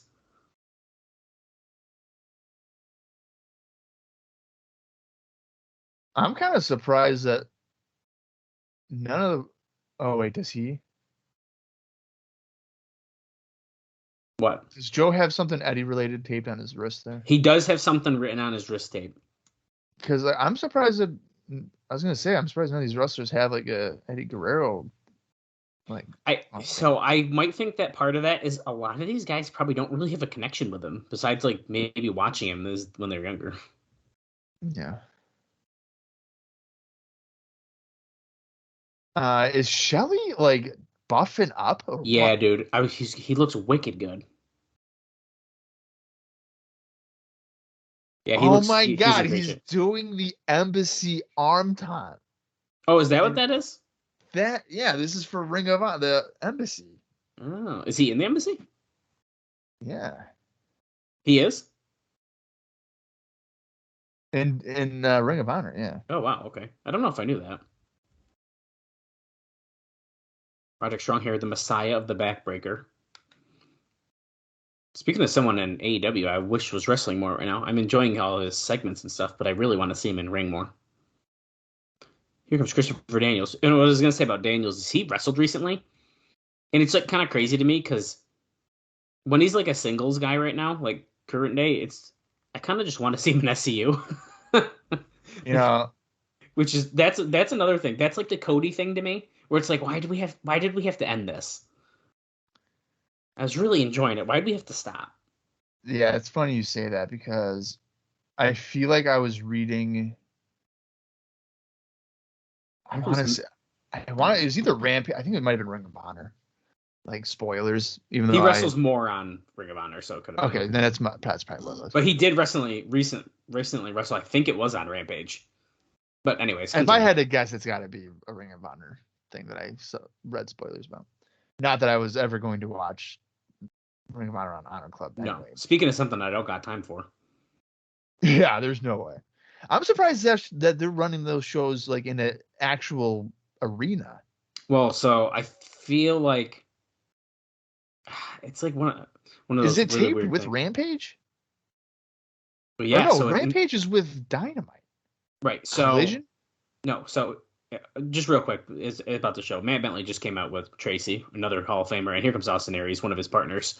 I believe, I might be wrong. I believe they tape Ring of Honor, then Dynamite. Well, they don't tape Dynamite. That's live. And then they do Rampage after Dynamite. Oh, my God. So you're sitting there for 4.5 hours? I mean, that's essentially what they were doing with Dark and Dark Elevation. It's probably more like 4 hours. I literally thought that they were having Ring of Honor shows in their own separate. Well, they were. I don't know if they still do, but they were. Oh. But sometimes they tape them at the building. I don't know what I'm talking about then. Dutt and Sabin, the next two on the other team. Well, no, you're right, because they did. They were doing it in Universal instead of the Dark tapings. They were doing Ring of Honor. Right. And then sometimes they keep doing them at the arenas. But my problem is that Ring of Honor is a paid version of Dark. I mean, there's 13 matches. I'm not paying $7.99 or whatever bullshit for Honor Club to watch Dark. I'm not doing it. Yeah, you're right.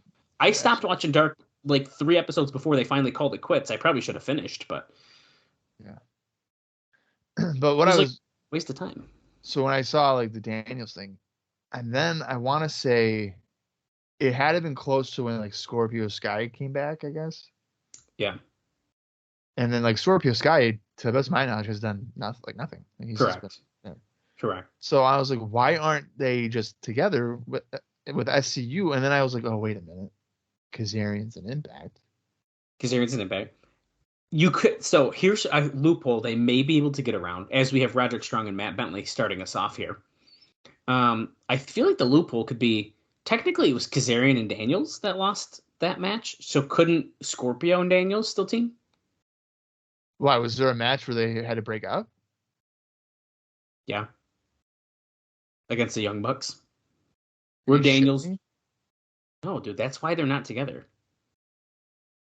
It was against the Buck. That's the one where Daniels was covered in blood, like pouring blood out of his head.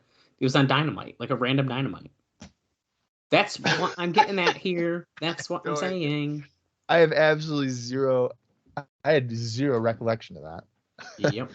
Wow. Okay. That's cool. Yeah, so that's why.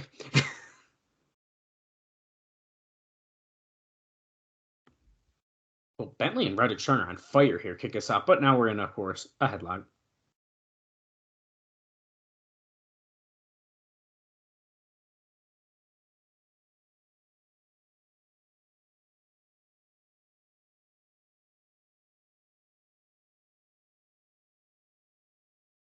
Oh.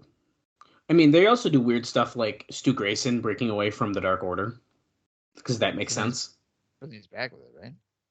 No, because he's with the Righteous now. Oh my god! In Ring I of need to start Honor. watching In Ring of Honor. Rampage. I'm losing it. I don't know. Some things I don't get, but then there's like good matches, so then I forget about the bad stuff. Well, isn't the Righteous like a cult? Yeah. Isn't the Dark Order like a cult? Yeah. They had a match. Two cults feuding against each other? Yeah, they had a match. Dutt tagged in now going against Roderick Strong. What's he doing? Oh, he popped up. Oh my god. I don't even know how to call this. Holy shit. Tilt-a-whirl stuff, and he might have fallen off. I think he just fell off there, yeah. 720, they're saying? He did so many rotations. This is an elimination match, right? Yeah, so we're going to be here for a while, guys. Now Alex Shelley's in with Sanjay Dutt.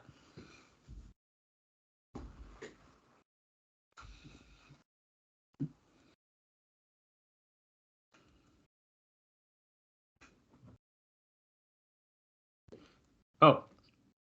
Bouncing off the rope. Oh. I don't know what's happening. Lots of counters. Back and forth. Hammerlock. Grabs the leg. Shelley working the leg here. STF. We're watching a clinic, they're saying.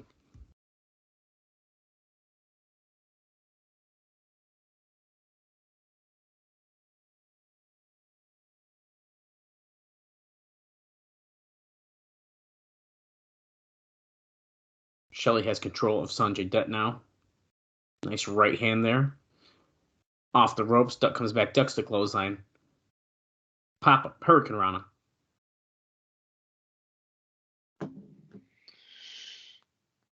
Out of the corner. Goes for a splash. Actually sidesteps. Then he goes for some double knees to the chest. Swipe the leg. Drop kick.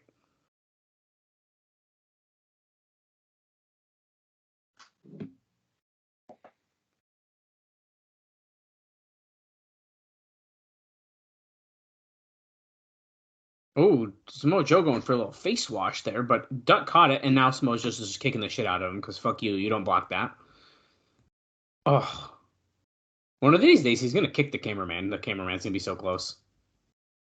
Well, I mean, if you really pay attention, he does a great job of doing that move and then making virtually zero contact with Dutt's face. I know.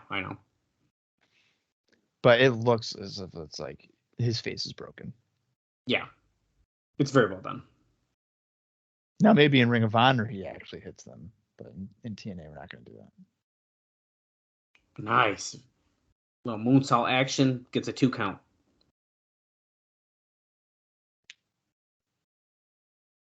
Yeah, because Joe was going to do like the sidestep to the crossbody, but then Det knew that and he's hit a moonsault instead. Here's Aries.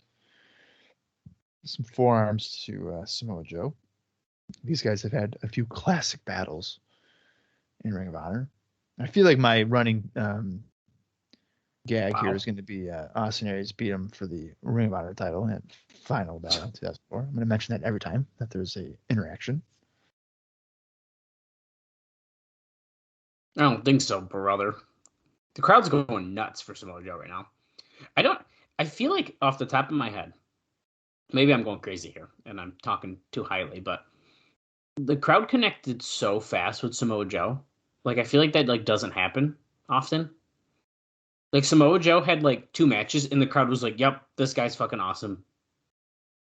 So, I mean, I kind of feel like they knew who he was. Oh, okay. So you think that played in it a little bit? A little bit. Okay. Because when he came in at what, Slammiversary? Yes. So I think. Yeah. I think that was his debut. It certainly wasn't Hard Justice. Okay, it must have been Slammiversary. Yeah, you're right. I think so. And at that point we were internet. We're off FS1. Right. Or Fox Sports Net, I mean. So there's probably a tie-in there. But yeah, I mean, I feel like they probably knew who he was. And again, I guess if maybe they didn't, his style of wrestling is believable. Well, yeah, I think that's a big part of it. Yeah, so it's going to be pretty easy to be like, oh, this guy's a badass. Sabin is in with Daniels right now doing these sick looking, twisting leg hurricanranas and snapping his head down. And then he just hit a regular one there. Once again, I'm going to tell you guys every single time we see him, Sabin is so fucking good. He's so good. I mean, Sabin's got to be on the list of I don't want to say underrated, but not. I think he's underappreciated. Underappreciated. I don't think he gets talked about enough. No, he doesn't. It's just like we were saying while we saw Kid Cash. Kid Cash is wicked good. And before I was watching a lot of this TNA stuff. If Kid Cash was 6 foot, he's an NWA champion. Oh my god, dude. Easily. He's someone I definitely miss seeing on here. I liked his heel work and with Hoyt with him, having the big tall muscle for the little short bitchy heel. It was awesome. Yeah, I mean, he just knew how to get heat. And then he was also very capable X Division guy. Absolutely. The master of Hurricanrana. Nice insecurity by Sabin taking out Daniels. Speaking of... If TNA had a secondary title, like an IC title, he would have been... Oh, yeah. A pretty good slot for that. Both men are down, going for their respective corners now. Who's going to get the hot tag? Daniels tagged someone I didn't see. Roderick Strong and Austin Aries are in now. Aries is the master of throwing elbows, apparently. Which I guess makes sense because he does that pendulum elbow drop. Yeah. Oh, nice drop kick, but Roderick Strong sidesteps, so he hit his own partner. So one thing I wanted to bring up yeah, that was really nice. Going for a cover? Nope. With Christian Cage coming in, with the Dudleys coming in, we're seeing new faces. We got some younger guys here, not necessarily all signed, but I mean, do you think we're going to continue to see some of the guys we've been watching for the past 3 years slowly fade out here? Absolutely.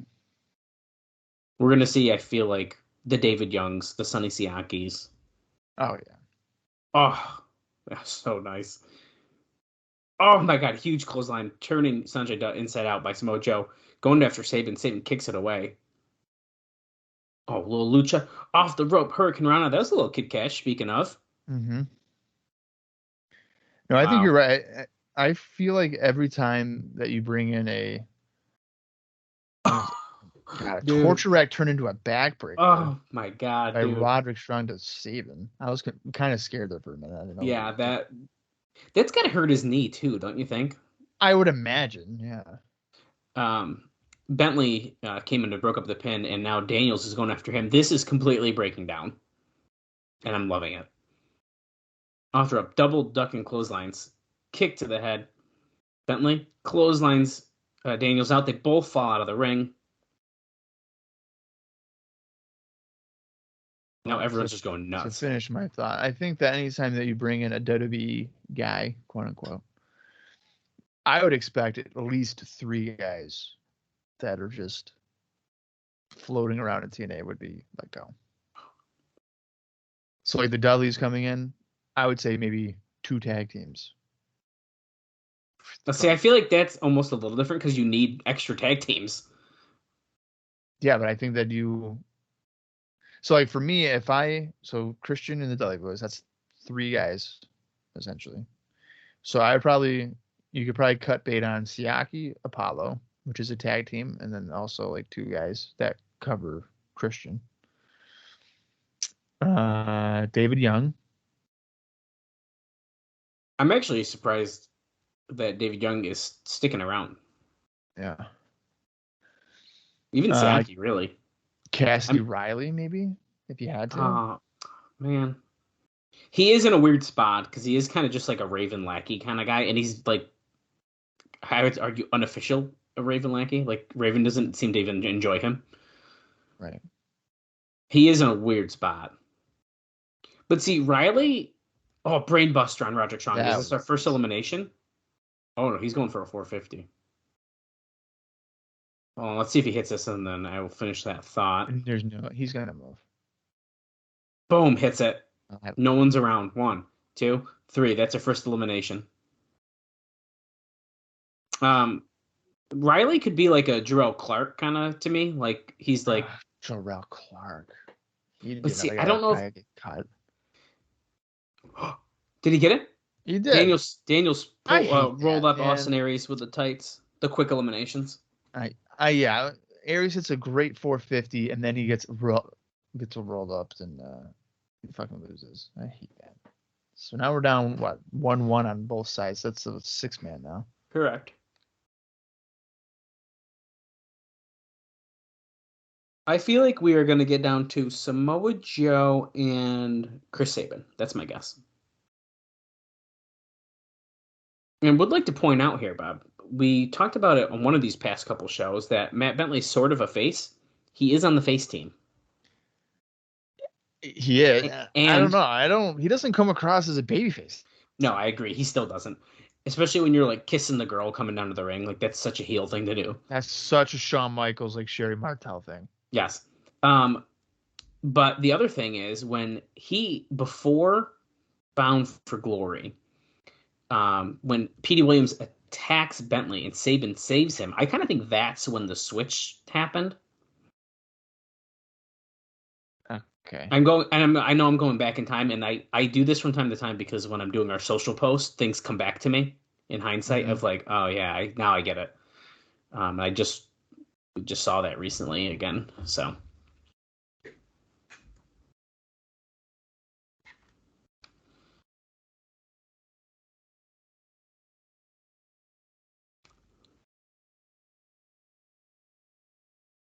Little Enziguri to the back head of Alex Shelley. Dropkick Samoa Joe off the apron. Knocks down Daniels as well.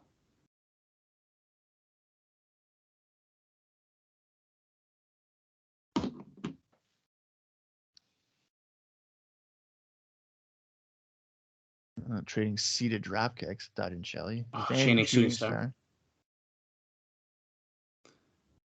Oh.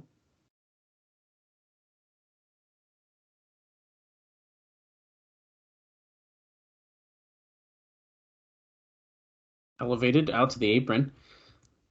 Dutt's fighting back. He's grabbed his arm. He's going to do the sprinkler. Is it sprinkler time? Oh, I like this version. He also took down Daniels with a little head scissor.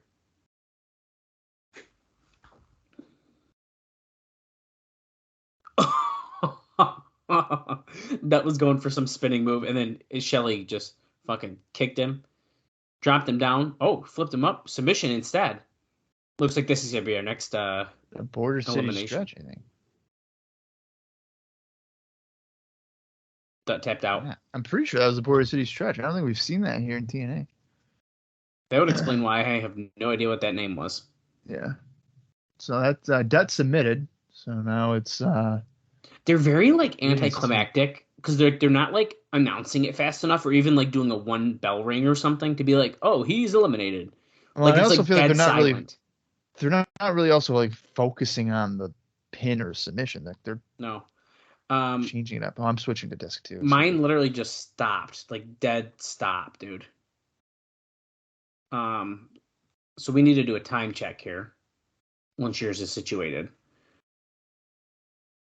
Is yours still stopped? No, I've never had a player close like that. Super kick by Bentley. Hold on. Okay. 1, 2, 3. Shelley has been eliminated. So That scared me, dude. I thought my thing broke. I am at 23 seconds, 24, 25. Oh wait, okay. So I just saw Shelley get pinned. I wanted to see that. So where 30 okay, seconds. I'm gonna be 31, 32. Oh. All right, let me know when you get to 45. Okay. 40, 41, 42, 43, 44, 45. All right, cool. And now, of course, we're on the second disc. We have 1 hour, 27 minutes, 58 seconds left in the show. We're on our second disc. Mine has never not transitioned smoothly like that. It didn't even buffer like yours does. It just stopped as if I closed out of it on accident, which is what I thought I did. Really? Yeah, I thought I literally closed out of it. So I quickly pressed play. So if you're watching along, you may be actually like a second or two ahead of us because mine just completely fucked up. Yeah, that's right. Nice drop kick by Chris Sabin on Daniels, who was in the tree of woe there. Whoa! Fisherman suplex. That was almost like a muscle buster. Yeah, it really was.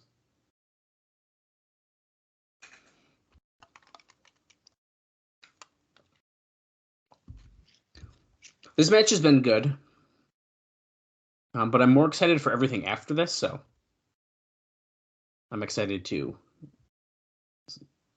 see the X Division title match, specifically pop-up drop kick to Samoa Joe by Chris Sabin. Off the rope. Oh, snap power slam. Bentley breaks it up, though.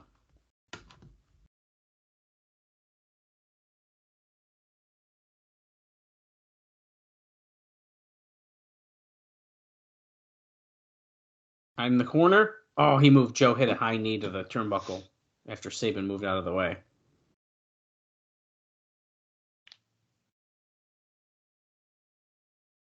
Okay, Bentley's in the corner. Samoa Joe. Was he going for the muscle buster? Well, it looked like a superplex to me. Bentley got out of it, though. Nice elbow drop. Is he gonna pin Samoa Joe? Oh, no. Yeah, right. Pin Samoa Joe. We already know who's winning this shit, dude. You don't Come on. know. Come on. Oh, you think Joe's gonna win that? I don't think anyone's pinning him, so kinda. Unless he's gonna get like DQ'd or something dumb like that. Best moonsault ever. Only gets a 2 count on Bentley, though, because he is Shawn Michaels' cousin, and he knows how to kick out of a moonsault pin attempt.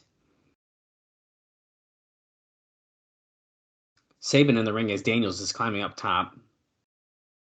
Rudy Charles says, get the fuck out of the way, Matt Bentley. Oh, no, we're about to see a little tower action here. Double suplex? And no, here comes Samoa Joe, because of course. There it is. Tower of Doom. The Tower of Doom taking out everyone. Samoa Joe whips Sabin out of the ring. I have a feeling Matt Bentley's about to be out next. Into the corner. High knee by Samoa Joe. Ooh, a little face wash. Yep, here we go. Off the rope. No, Bentley. Oh my God, he hit Smojo with a super kick.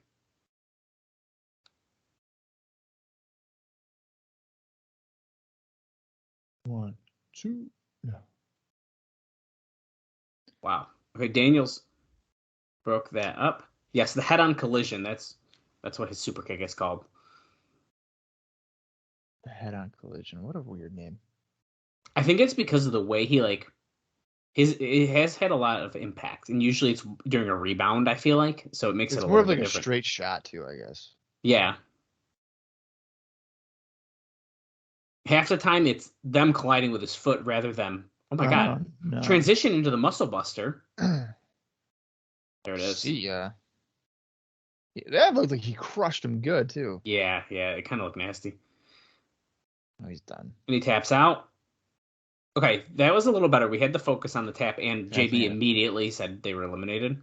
I feel like the crowd, I don't know, maybe I'm not paying attention enough to the crowd. Do they seem kind of dead during this? A little bit. Okay. They were And hyped earlier. They were. And I'm wondering if they maybe didn't realize it was like an elimination thing.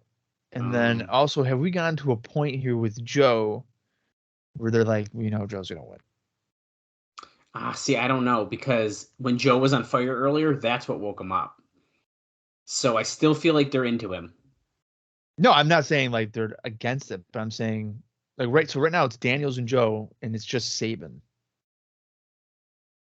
Yeah, are we supposed to believe like Saban's gonna like pull this out? I don't know. No, but now I'm wondering if they're just gonna pit Saban and not do a one-on-one here at the end.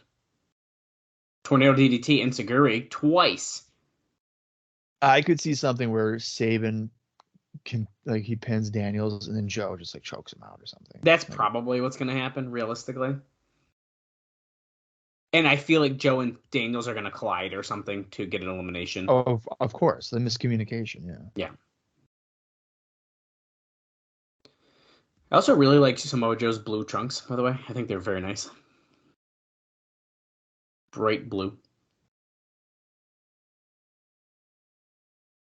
Oh, Muscle Buster to Saban. You are a gear guy, aren't you? I love good gear. And I like when they mix it up. Like, Saban has an alien on the back of his trunks. I fucking don't know why, but I like it. Springboard, missile dropkick to the back of the head. That reminds me, dude, I saw a clip on TikTok of MTV Made. Oh my God. And like this kid wants to be a wrestler and TNA guys are on there. I forgot about that. And Saban goes, if you want to be a wrestler, you can't have tape on your boots. And the guy looks down and he's like, oh shit, you're right. He went for the cradle shock on Joe. Daniels broke it up. He went for it on Daniels now, and Joe also broke it up. That's really funny. Dude, okay. And then Nick Aldis was on there, and he was like, you got a long way to go, pal. How much TNA guys are, like, is it a decent amount? So the clip I saw, the feedback. Wait a second. Angel's Wings on Saban and Bentley. Oh, he might get him. Bentley swiped the foot of someone. I missed who exactly. Oh, he got it. Really? I was not expecting Daniels to get a pin there. Wow, so Daniels and Joe win. So the feedback from the May thing was Saban, Aldis, and Kurt. Oh, okay. I'm just thinking of future bonus episodes.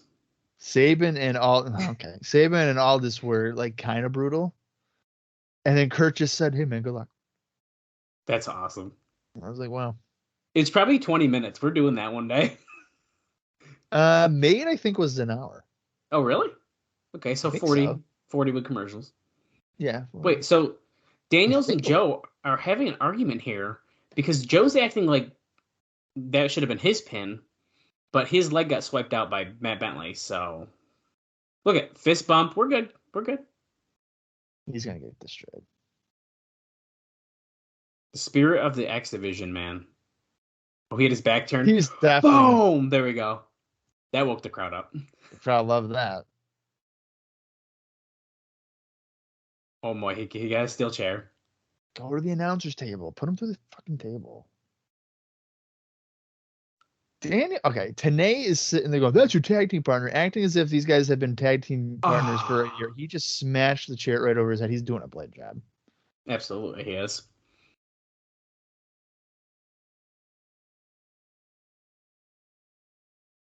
Oh. Wow. Oh, yeah, he's busted. Show it good. Show it good. He just yelled at the crowd to move, so I have a feeling. Why are we not showing him? There we go. There we go. Oh, boy. Joe, you won the match. Oh, he's mad. Oh, God.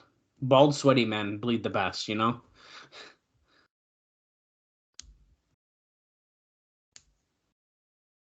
See, in his mind, he wanted to be the one who got the pin. They're explaining it to us.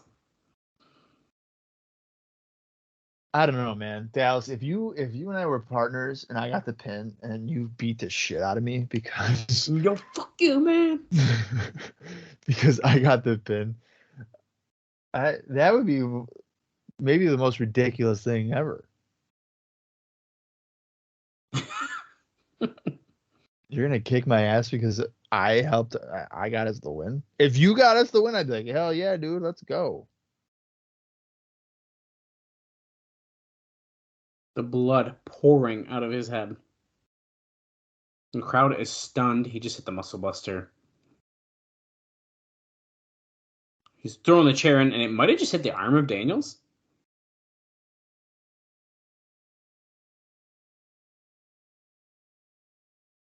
Oh, he just threw out security. That's a $10,000 fine. He hit another one. It's at least $10,000. There's a pool of blood in literally the middle of the ring from Daniel's head. Ew. So you were saying we have what, three matches left? Yeah, we got three. We got the X Division, we got the main event, and we got Abyss Sabu. And we have an hour 17, 33 seconds left. Yeah, so this is like just, I feel like an extended segment. He just, are they writing Daniels off TV right now? Because I'm wondering. He just got muscle busted on a chair. He's gushing blood. I have a feeling we won't be seeing Daniels for a little bit. He's got to be out for at least a week. At least 3 hours to a week. 3 hours to a week? Because you know, if this was an Impact, he'd be back at the end of the show. Oh my God, that would be gross. I have a feeling we are going to. So our next pay-per-view, we're at Genesis. I don't know what's next. What's next? Turning Point. Which is sad, Bob. This is actually a really interesting point. We just are at our final, first time pay-per-view. I mean, there's technically going to be another one, but we're going to start. Now we have Turning Point and Victory Road. What's the other one that? Well, because they drop Unbreakable, spoiler. And they hold on. You're gonna have to give me a second to really think about this. And then they switch them around. So then we get really weird. Well, because September isn't that usually No Surrender? Yeah, so what they do is they move Genesis to the beginning of the year. Yeah. Bound for Glory stays where it is. Victory Road stays where it is. July. Yeah, they move it eventually, but look at them. They can't get the fucking stretcher in the ring, dude. Are they expecting to put Daniels on that and then lift him over the top rope? Well, no, they're being dumb about it. Instead of they don't have a board to put him on. They need a board so they can slide him onto it, and they don't have that. Look, they're moving him all of his arm. Oh, AJ Styles coming to check on him. Now that is a good logo shirt because it's nice and big. AJ cannot believe what he's seeing. I'm getting mad that I can't think of what this pay-per-view is without looking it up. Okay, well, Final Resolution. Final Resolution. All odds. Destination X. Lockdown. Sacrifice. Slammiversary. No Surrender. Hard Justice. What the fuck replaces Unbreakable?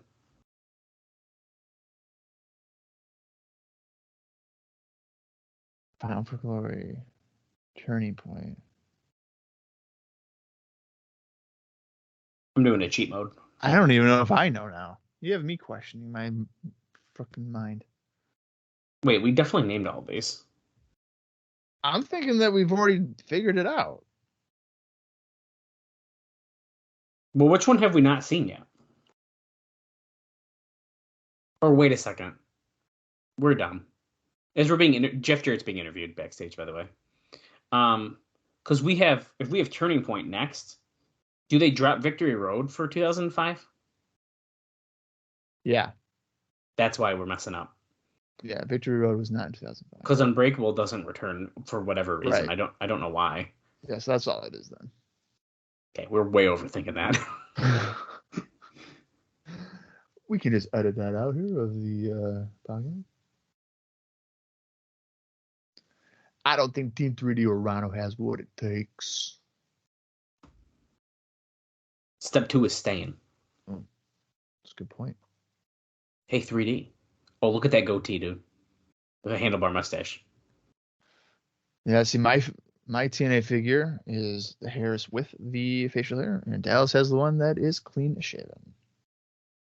I know. I need the other one now. I think I like the facial hair one more. Oh, I do too, I think. Because I like the heel, Chris Harris.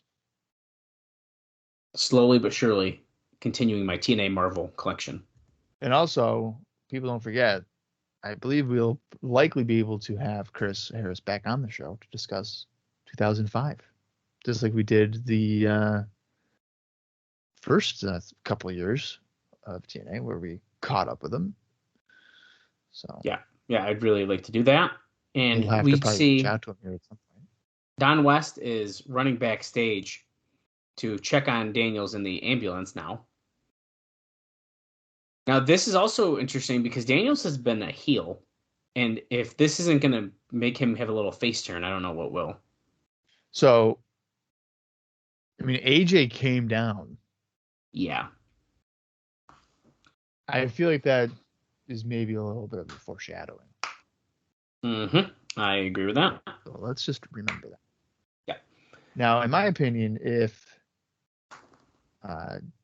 Daniels is doing a stretcher job and leaves in a hospital, I don't think we're seeing him until, if I was booking it, till the new year. I think that would be best. But if he shows up on an Impact, or like the next pay-per-view, I wouldn't be surprised if they did the know if next I could. pay-per-view. They shouldn't do before that, though. yeah, I don't think he just put should it this way. If Joe has whatever match he has at the pay-per-view, Daniels returns after or during to like screw him, then you already have a match ready to go for the beginning of the year. Yeah. Okay, so we're about to see Sabu against Abyss in this no disqualification match. Abyss we have been aware of now since yesterday.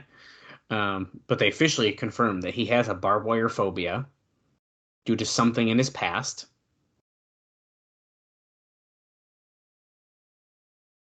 These guys this is not their first no disqualification match, for the record. No, these guys have had quite the feud, really. I have to go pee real quick so I can enjoy the remainder of the show. Okay, I'm going to hold on the fort through the rest of this highlight package, and the match is about to begin, so Bob, hurry up!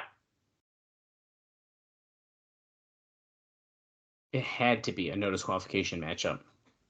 There's no way you can control these two. It's time for Abyss and Sabu. And Abyss is coming out first.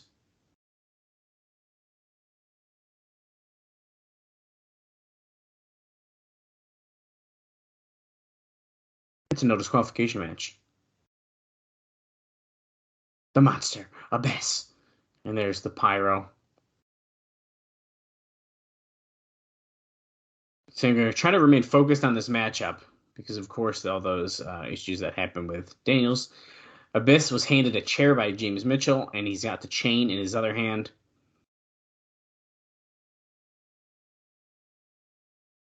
Okay, so they're saying that Daniels, they're focusing on the neck. He was breathing fine, but not responding.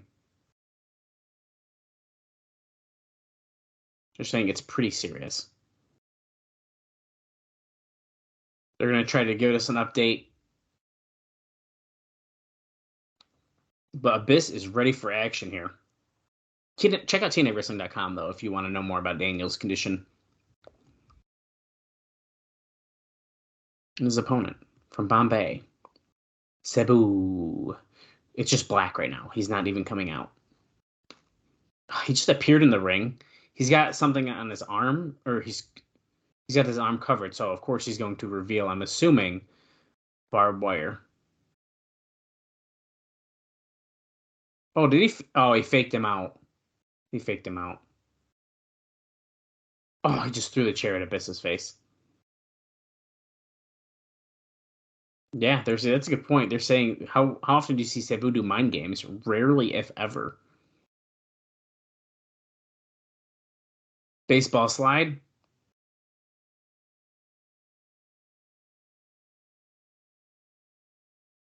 Here we go. Sets up the chair. Sabu. Triple jump. Splash to the floor. Take out Abyss.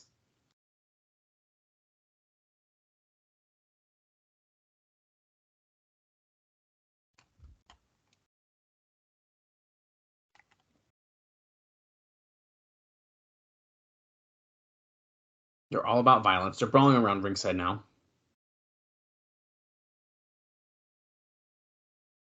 Tries to Irish whip Abyss against the guardrail. But Abyss reverses. Sabu gets thrown against the guardrail instead. Oh, I've missed brawling. Yeah, you missed Sabu playing mind games with Abyss. He hid his arm. Abyss thought there's barbed wire. He revealed there was nothing on his arm. And they whipped a chair at his face. And then, yes, they've been brawling since. Oh, there's two tables. At least two tables. There's a third I see under the ring, too.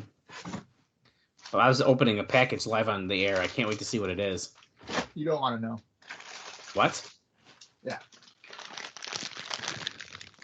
What is that? No, you did. What are you doing? What are you doing? Why do you get money? You don't deserve to have money. Why are you doing that? What is that one? No, you did. Stop. You're a diabetic and you're buying gigantic bags of candy. Listen, so this is what I've noticed, okay? Hard candies. So if I have a sweet tooth, right? I can't sit here and have like a piece of cake. It's just not, it can't happen. My sugar's gonna go through the roof. But if I have a hard candy and I suck on it, yeah, I'm getting like sugar or whatever. But it's like gradually going in and it's not like spiking my sugar. So How I have much a bunch those bags? of like $20. That's not bad. I have a bunch of Jolly Ranchers, root beer barrels like I just showed you, and then those were the strawberry ones. Do you like and the butterscotch? Tomorrow I have butterscotch go. Oh. You got the Grandma Candy Trio, baby. Yeah. But so that's what I'm doing. So instead of having like a candy bar, I'll just pop in a sucker and just not bite into it and just let it dissolve, and then I'm good to go. Nice. I get my sugar craving out of the way. If I was like you, then my problem is like, I crave a piece of cake then, and like I'd be screwed. No, yeah, I just pop it in. I would probably try to cut sugar out of everything else so I can have a piece of cake. No, I mean I see how you do that. So like right now, my sugar didn't say that's right. My sugar now is at 109. Okay, that's good. I'm in my green area. So if I were to pop in a Jolly Rancher right now, or a root beer barrel, my sugar is not gonna go to like 200. It'll go to like 120, 130 maybe. Mm-hmm. But if I had a piece of cake, good luck, dude. I'm cooked. Oh yeah, you're screwed. Yeah. And now, mind you, my blood sugar is not going to go up to 200 and stay there for the day or whatever. No, it's going to go back down pretty quickly. But I just try to avoid going up to 200 or past 200. So I've been doing all right. That's Anybody that cares, my average glucose has been 148, which by comparison, when I was not on medication or taking care of myself, it might have been double that. So, wow. God bless, and get yourself tested for type 2 diabetes. God bless. Amen. I have not been tested. Probably got it. Okay. Sabu did a nice Hurricane Rana to Abyss off the top. Goes to do a triple jump moonsault, but Abyss stopped him, hits him over the head with a steel chair.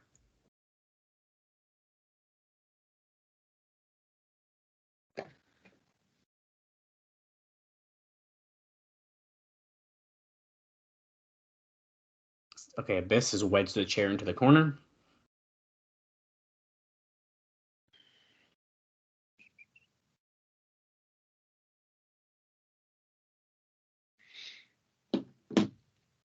And whips Sabu. No. He stops. And of course, who's going to hit it? Abyss, because he's the one who set it up. Abyss That's his trademark of just hitting himself. Well, yeah. Springboard heel kick by Sabu. That didn't really look good. It was more like a springboard hip attack. Here we go. Triple jump moonsault. Oh, hits him with his legs on his head. Oh, right in the face. Yeah, doesn't he have a broken foot? Does he still? I don't think a broken foot heals in like a week. Or since Bound for Glory, like a month. Whoa. Oh, no, it was a toe. It was a toe. Oh, toe. He just told the camera guy, get the fuck out of my way. That was a bit extreme of him. Oh, my God. I can't.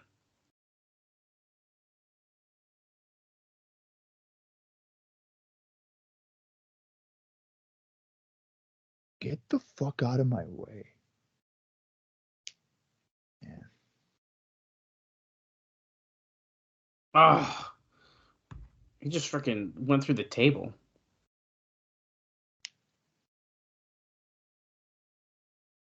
He decided that the ring ropes were in the way of the steel chair being used to put him through the table. Here we go. We're going to see a replay. Oh. Just breaks the end of the table, but.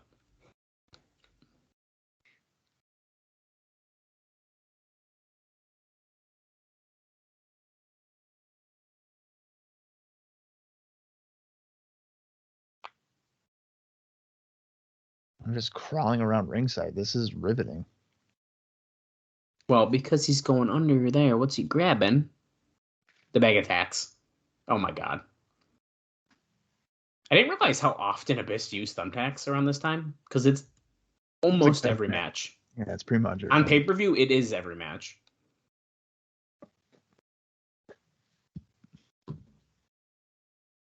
And a lot of people, you might say, was that this is killing the gimmick here, but I still think I cringe every time someone goes in thumbtacks, so I think it still works. Oh, Sabu has something wrapped in barbed wire is what I'm hearing. Oh, a chair. I definitely agree with you. Thumbtacks, no matter what, I mean, it's still gonna. Oh, Mitchell's trying to grab the steel chair with his cane, and it distracted Sabu enough to not do it. And Abyss stopped Sabu from using that barbed wire chair. Now, and it's wrapped good. Yeah, if Abyss is afraid of barbed wire, he should not even pick that up, right? Correct. Okay, so let's keep an eye on that. They're saying, I don't even know if Abyss has any idea that it's even there. Oh, Abyss almost getting knocked into the thumbtacks with some clotheslines. Black hole slam, right? Oh, nope. He stopped him with a punch. Forearm. Sabu, I think, has been bleeding from the nose or something for a while. Choke slam. Oh my God, dude. Oh my God. What a fucking choke slam into the thumbtacks. That was insane. That was a nice choke slam. Goes for the cover? No. Yeah, and that wasn't like, oh, he barely landed on attacks. Now his entire back is on those. Yeah. I think if I saw correctly, there's about 10,000 of them when he dumped it out. This fucking guy. Look, he's just dragging him around on the tacks, dude. Didn't I probably mentioned this way too many times as well, but didn't Screech have tacks and he had like 10? There was once where he had about 20, yeah. Oh my God.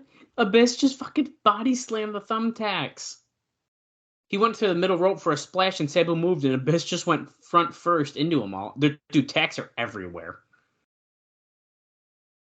Oh my God, he hit Abyss again and he still hit the thumbtacks. Holy crap, dude. Everyone's covered in thumbtacks right now.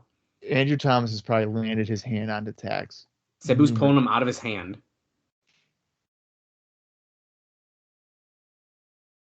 These dudes are nuts.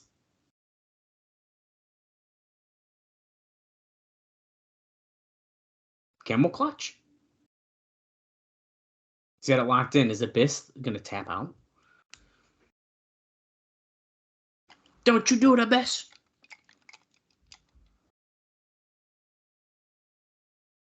He ain't tapping.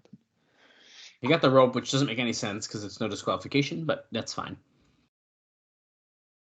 Well, I mean, unless it applies. No, it should not apply, dude. Because guess what? Even if you get a rope break and they hold it, you can't get disqualified. It doesn't matter. Okay, well, you don't have to yell. I'm sorry. I was just passionate about it. Oh, powerbomb onto the barbed wire chair? You think those tacks are fake, or is that blood just... Yeah, definitely fake, dude. They're plastic. Oh, black hole slam? Oh, my God. Oh, my God. He just did black hole slam onto the barbed wire chair. Son of a bitch. He goes for the cover. That's it. Yeah. Okay. It better be. Oh, wow. I don't know if I was expecting Abyss to win. I don't know if I was either, but damn it, did it make sense? Oh, I don't need to see his like skin getting ripped. Oh, you're gonna, dude. They're gonna zoom in real close to it. Is that girl waving her face because she's turned on by this, or is she waving it because she's like trying not to pass out? Yeah, she's trying not to pass out, I think.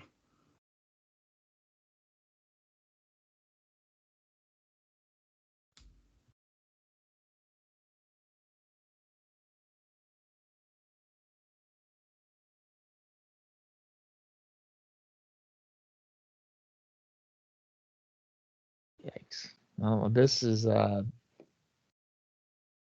he's leaving.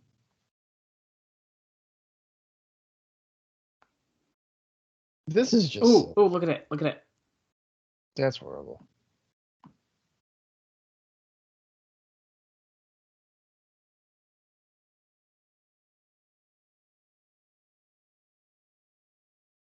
Why are they doing an Ultimate X thing? What'd you say? Oh, they're just doing a highlight of how we got here. Okay. Oh, yeah. I was gonna say, I thought they were trying to like promote it as being like a match or something.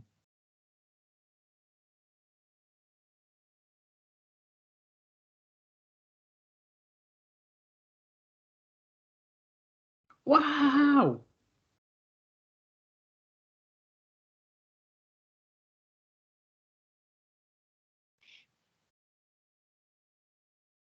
Yeah, so we're just seeing the Ultimate X highlights.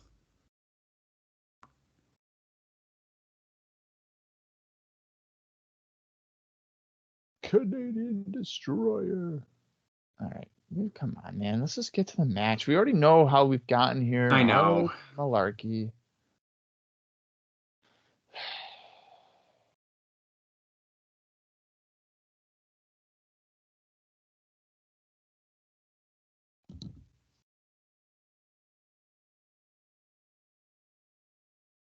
It's the only way that you can win it.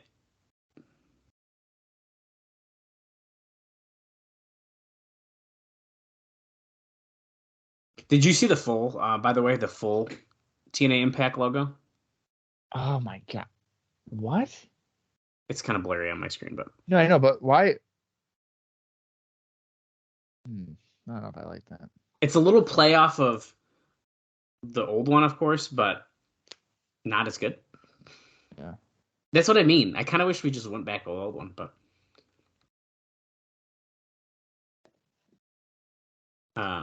and this, if everyone's wondering, is reference to me kind of not enjoying the new TNA logo that they released.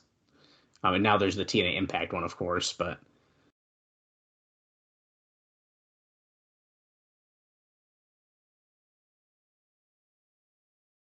I want to hear from the champ, AJ Styles, backstage.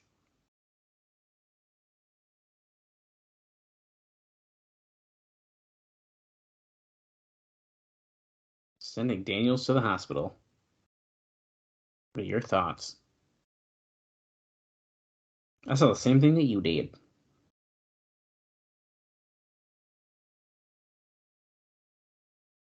Oh, now he cares about him? It's about weight limits. Or it's not about weight limits. It's about no limits. That's what I meant to say. Why are they like... The background is weird. They're like off to the side of the Genesis poster. Did they not want Jeff Hardy's screaming face directly behind him talking?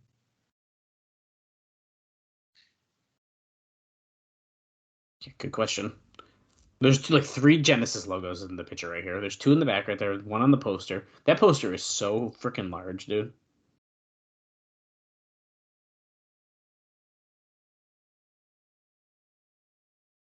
How do I plan on avoiding it? Not taking it. Nice, AJ. Guy's smart. I plan on not taking the Canadian Destroyer by just not taking. He goes, there's one thing that the Canadian Destroyer is in it. Phenomenal. And he steps in the way. I mean, this match is going to be good as shit, I'm sure, but... I hope so.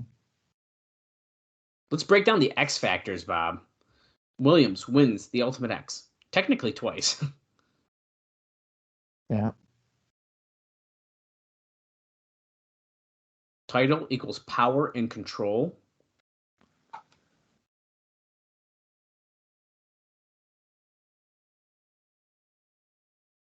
And Canadian Destroyer versus Styles Clash. So Team Canada is not loosely with them. They're like with them. That's interesting. They're saying the title, if Petey wins it, then they have a monopoly of it. I kind of thought it was a loose grouping, but okay. Fair enough. Yeah, that's what I thought too. But...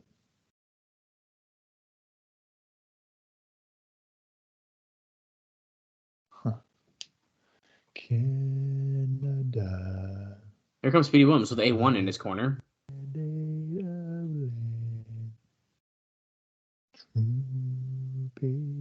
It's coming back to Canada, baby.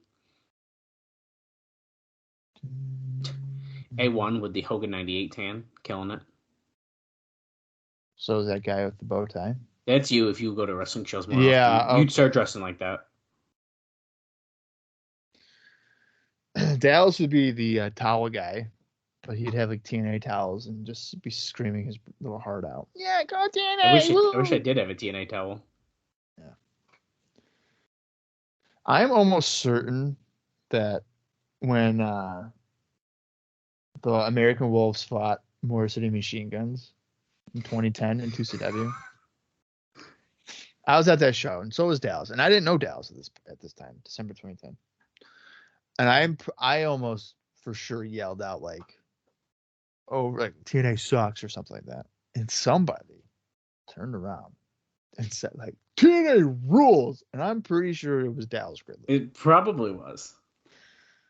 Once again, my TNA fanboy really showed when multiple people texted me when they announced that they were going to be TNA again. I'm not ashamed. I love TNA.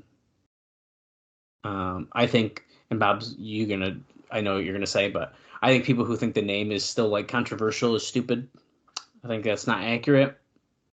I don't know if I would say it's controversial. I just thought it was stupid. That's fine. But then I saw somebody say, "Does anybody really identify tits and ass as TNA anymore?" And I was like, I don't think so.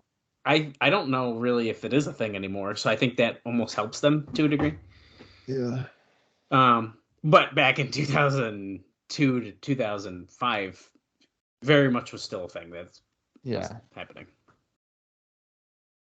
We're doing boxer introductions, Bob's favorite. He's 218 pounds here. Now, Bob, you were mentioning people not wearing things for Eddie Guerrero or anything like that. AJ is not the first person to have that little black armband on. It doesn't say anything, but Matt Bentley had one on earlier. Is that? I don't know. I'm just pointing it out, and I'm curious because I just noticed that he's not the first person to have it on. Huh. I mean, the thing is that unless they like wrote on something, then if it happened in the morning, there's not really much they could have done. If they wanted to have an armband like WWE eventually does. Yeah. The bell has rung. Of course, Petey did win technically this finisher match that they just had last night on Impact. Oh, Petey's tights are kind of cool. It's like the Olympic logo, but with maple leaves. Mm-hmm. It's fun.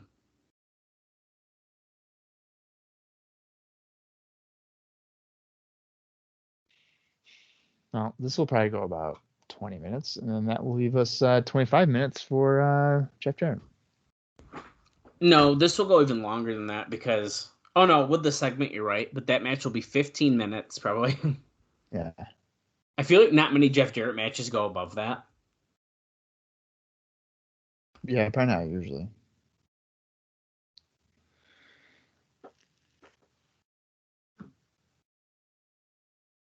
Out of all the sports DVDs, NFL, just everything.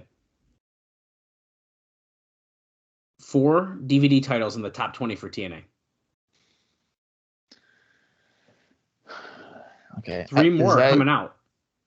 Is that impressive? Because I don't know if I've ever met somebody that's bought a baseball DVD before. Well, he also says mixed martial arts and wrestling, so... Yeah, I mean, I bought a few MMA DVDs in my life, and I mean like 2. But I do think sport-wise, I don't think I've ever. At this time, like DVDs are pretty big, so I do think there's a chance that maybe people were buying baseball DVDs. Why? I don't know. But I'm not into baseball, so I can't really speak to that. I remember there was, and I was big on wrestling DVDs. Oh, I was too. I remember there was a nice dropkick there.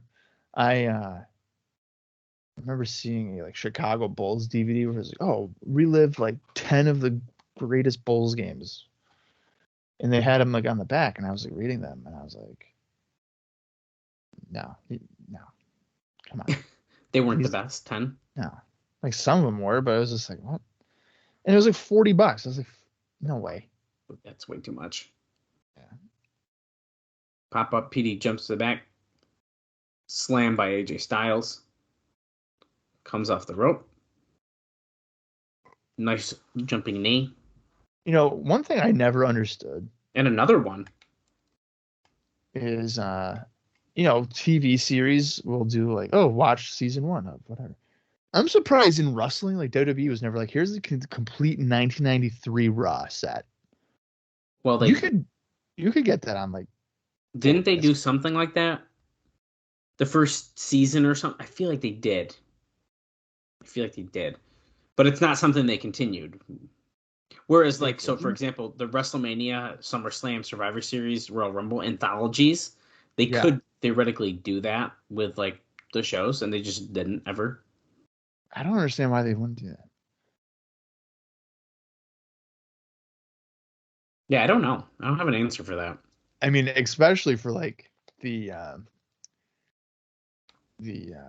more popular years, like 98, 99, 2000. I might be getting confused with like they might have done a best, like the best of season 1 and 2. I can't remember. I think I have it. There was definitely a best of. I remember a best of. But I'm like a completionist. Like if you do that, just give me the whole. I just wanted the whole season. I would have bought every single one. Yeah, I don't know why. Well, I know why, because I'm a sucker for wrestling. Well, I thoroughly enjoy professional wrestling. And I also thoroughly enjoy collecting footage that I will then proceed to never watch. Yeah, as Bob makes fun of me for having a sealed Genesis 2005 DVD, which I don't really... That was insane dive. Styles flew into the crowd. Dive to the floor, and he flew right into the 4th row. Yeah, it was nice. At least. I mean, he's 4 or 5 people deep right there. Yeah. Here's a replay. Well, I mean, and I'll tell you what, PD probably just saved his back because as he landed, you could see him kind of push him up so that he'd continue to go. He definitely pushed him up. I do poke fun at you for not opening. Look, he just pushed a kid. A1 just pushed a kid aside. I Move. just thought A1 was a fan. No, he jumped in the crowd and he's trying to get Styles to come into the crowd with him. Yeah, but I thought he was a I fan don't- just taunting AJ. That's funny. Oh no, we're on the hardest part of the ring. No. Ooh. He They did always it tease before, this. and then he hit him. He hit. He this might have did it once. They Victory might have Road. done it once. See, now knowing my lack of strength with my grip, I'm slipping. Well, you I'm got to slipping think, off. dude. I mean, we've been watching the show for over 2 hours now, and oh my god, he hit it! Holy shit, that was the gnarliest thing I've ever seen. I was not expecting him to hit that. Oh, look at this replay! Look at the replay! Oh my god, he went like a Dude. bullet. Oh my god. He was like a bullet.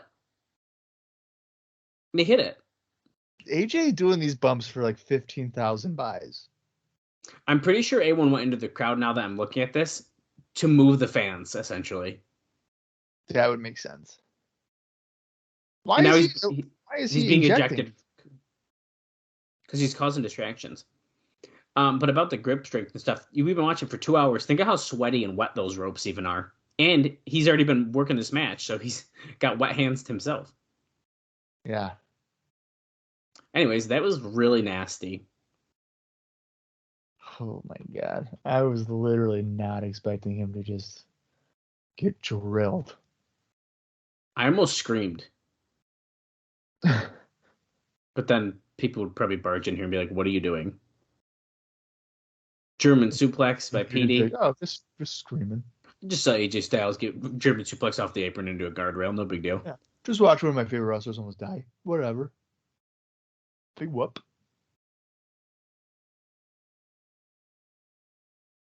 Don West was like, I haven't heard AJ Styles scream like that. And we almost heard Dallas scream in a way that we've never heard him scream before. Yeah. Whew.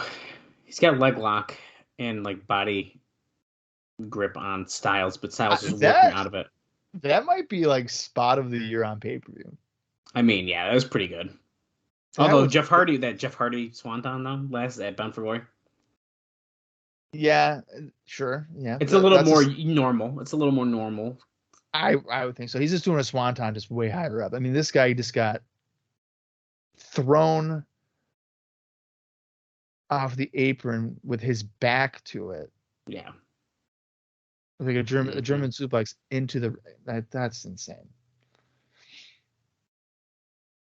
At least with Hardy doing the swanton, like he's visualizing where he's got to go, and he has a target. AJ's like blind going into that. Yeah. But you know what? AJ's not ready to be world champion. He can't lead the company. No. He's gonna just stay in the X division forever. Well, remember, he wants to kind of though. That's true. Yeah, he probably enjoys, wrestling and not jobbing to Jeff Jarrett every 3 months. AJ, out to the apron. He better not do it. Oh, goes to do like a springboard forearm, but he gets cut off. His throat hit the top rope, and now Petey is going to slingshot out with a Hurricane Rana. Boom. Nice.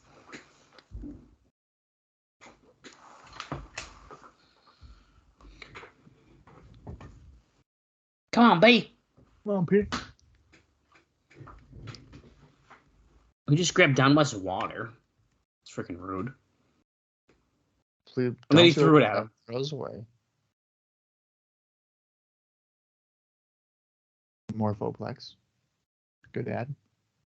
Oh, of course, dude. I lost 5 pounds. I can barely keep my pants on.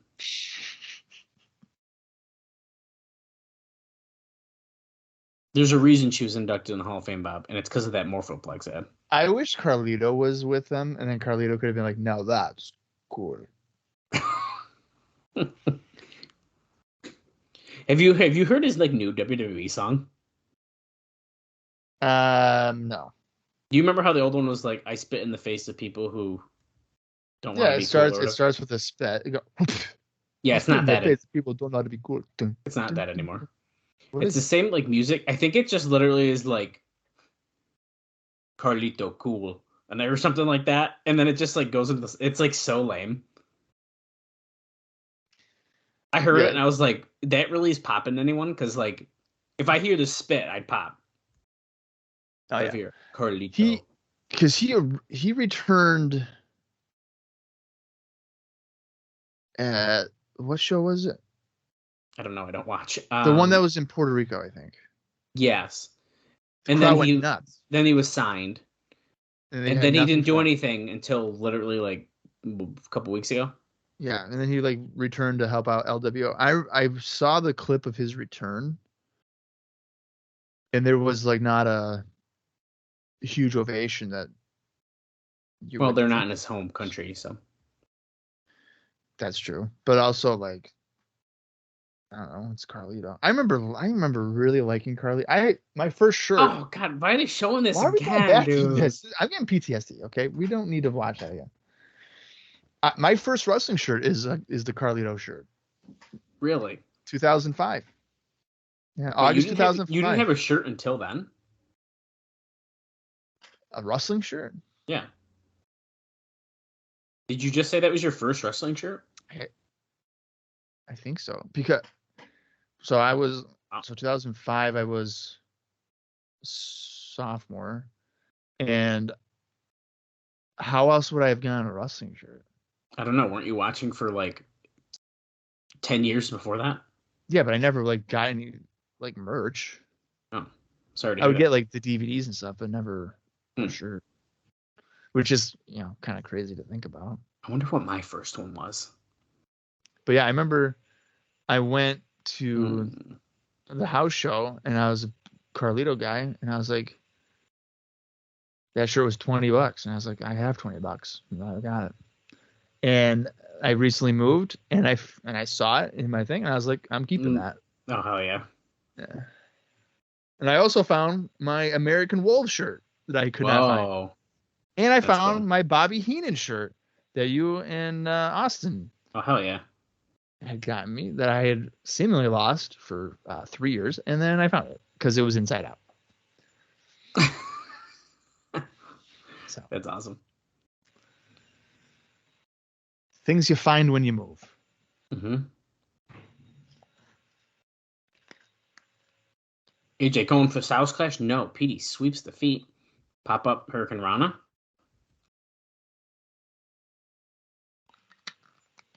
And we're moving a little bit slower here, but moonsault into a tornado DDT, but it was countered. That's good. Good counters. Northern Light suplex, but he kicked out.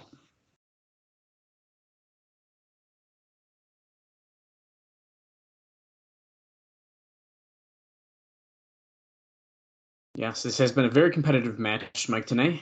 Very good X Division title match, I would say. Suplex standing into that neck breaker. I mean, these guys do have good chemistry. Although, as I said over a year ago, that Victory Road match was disappointing just because of the time cut.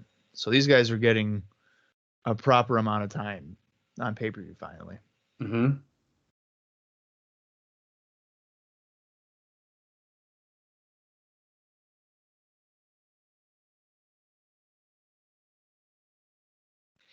AJ. One guy chanting for AJ.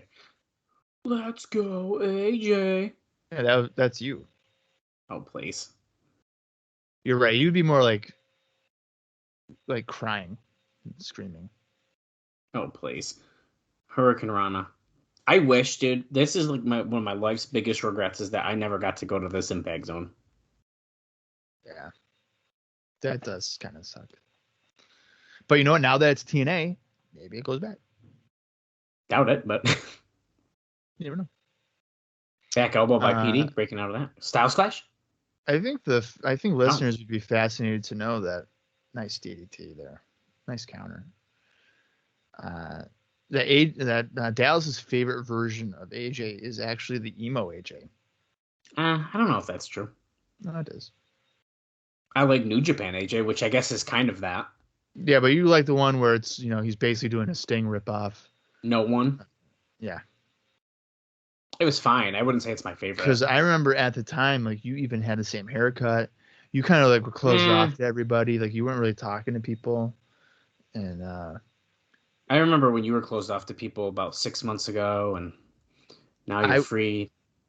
Oh, I'm just joking. I'm joking. It was a joke. I know. But then, like, you would say something to, like, Dad's like, hey, do you want some of this? And he'd be like, you don't want none. And I'd be like, what? You're a fucking idiot. Sharpshooter by Petey Williams. You don't want none. You don't want Okay, none. if I had to pick a favorite AJ, though. Mm-hmm. I mean, it feels like it has to be this time. Yeah, there is a time. His New Japan run is phenomenal, though. So, I mean, I'm not going to say no to that.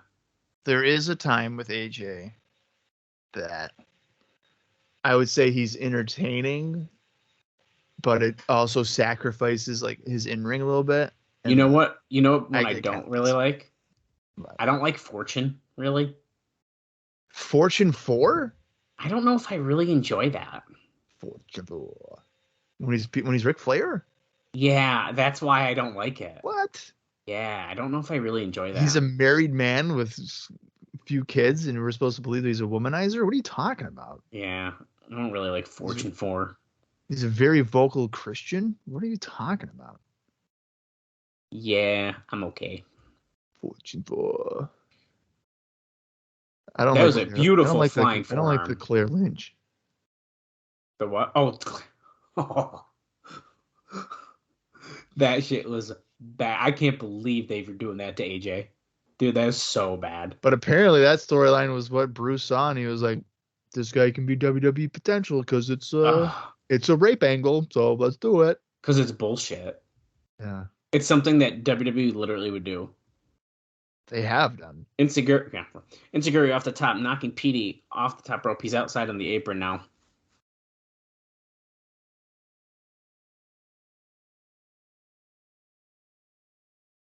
Oh boy, what's he about to do? Let's climb up to the top. Going for a superplex, but Petey's even breaking out of it. Are we about to see what I think we're about to see? A top rope Canadian destroyer? No. Oh my god, he back body dropped him instead. Yeah, I thought he was going to do it. Spiral tap? Could he hit the spiral tap? If he does, it's done. Now, this is a question that may have already been answered, and I don't know the... Oh, Samoa Joe's out here, and he's got a towel covered in Christopher Daniels' blood. Leg sweep by Petey. Has anyone ever kicked out of the spiral tap? Because I feel like most times he wins with it. Oh. I feel like that's like one of those moves where it's very, very rare if someone's kicked out of it. That's a very good question. Well, here's the thing. I don't know really how often he's hit it. That's what I mean. Holy shit. Did you just see that transition? Yes, I did. Middle rope Styles Clash. Is he going to hit it? Oh, that's it. I mean, that's the match. That was a fantastic if he kicks transition. Out of this, no, that's 3. Samoa Joe's watching along. He does not look impressed. I like the towel, and I had a feeling that was how there's a bloody towel thing. I had a feeling that the Daniels beatdown was leading to a bloody towel. Oh. Because I remember seeing Samoa Joe with a bloody towel. Now we're going to stare down. He's looking at the blood now. AJ coming out earlier looking concerned about Daniels. This is nice. That's next month. It's got to be. Styles Joe next month. That was really good. We're getting a really weird AJ Styles. Oh, no, this is just X Division. High flying. Oh, no, it is about him. No, I think it's about AJ. Is this just a weird AJ Styles video? Is it about his DVD? It's in the top 4 of the top 20. Well, they did say they got 4 more coming out. Oh, yeah, it is. Yeah. Oh, no. Oh, it's Turning Point. Oh, whoa, December look 11th. at that logo. I've never seen that logo before. Never seen that before. That one looked different than the normal one. Yeah. I guess. It looks way different, dude. Are you serious? I don't know. I don't pay attention to this stuff. You do. Now you're pissing me off. Well, you're pissing me off. So, fuck you. talking about Christian Cage. I guess I have seen it before because it's on the DVD cover, but anyway. Well, there you go. But look how different that's the one I like. Oh, for turning. Oh, okay. Yeah. And now it's this. I don't think. Okay, let's preview the main event 6-man tag. So we got a highlight package again. So what is Christian Cage going to do? Is he going to join Team Canada, Bob? I mean, no. Come on. I can't foresee any reason as to why he would. That's messed up. Okay. We're too tough to die. All right, I think I'm interested in this main event here. I am too, and I can't put my finger on why, to be honest with you.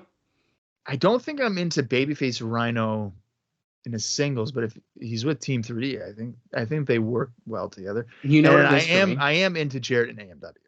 I think it's the AMW part of it that's really interesting me. This heel run for them, I'm gonna be honest with you, dude. I obviously knew they were gonna do a heel run. I don't remember it too much off the top of my head, but like I wasn't expecting it to be this good. Right. But they're like, this is such a good example of like, wow, they like mastered being a babyface team, wicked good, and then they turn heel and they're fucking killing it as heels too. Yeah, and I remember when Team 3D came in here, I was like, oh god, I'm not really looking forward to Team 3D AMW because like Team 3D is probably just gonna go over whatever. I am liking a stretched out title. Like they have not gotten a title match yet. Yes, which is kind of a rarity because I do feel like they like to jump the gun in TNA. Yeah.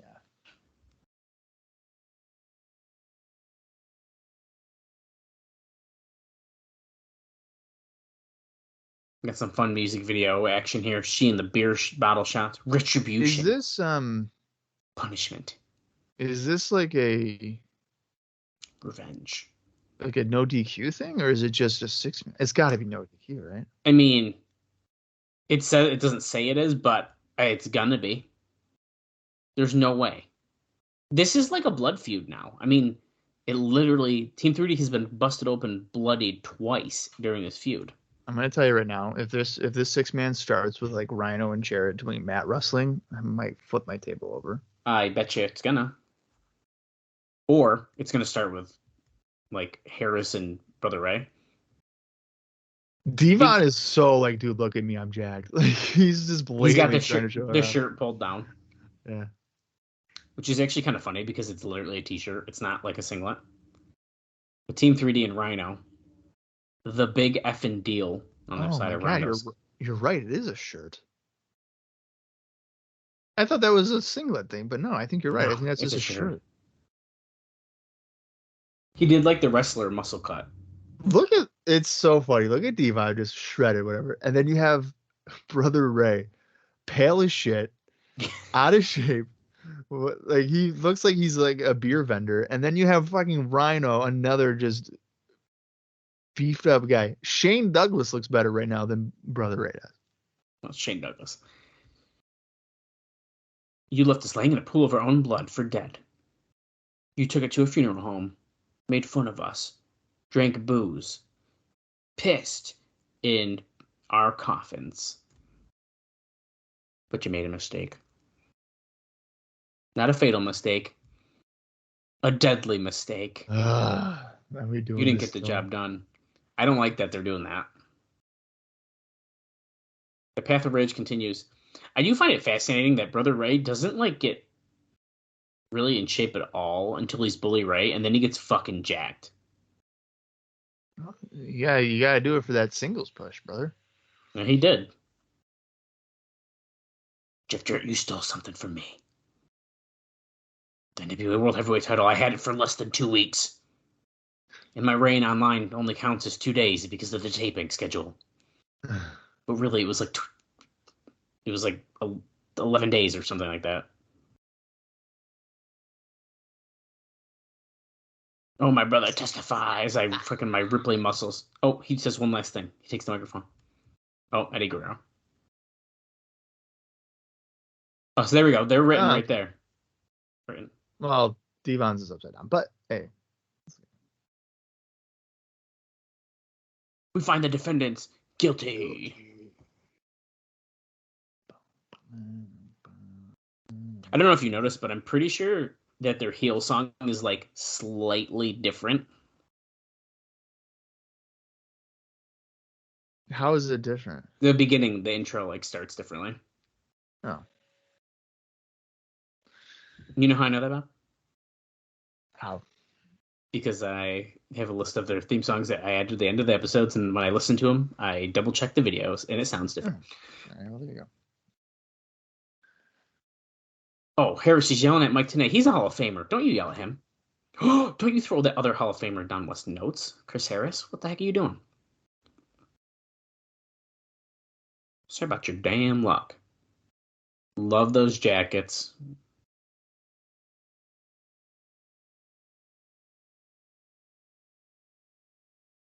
And of course, the NWA World Heavyweight Champion, Jeff Jarrett, who is coming out with Gail Kim.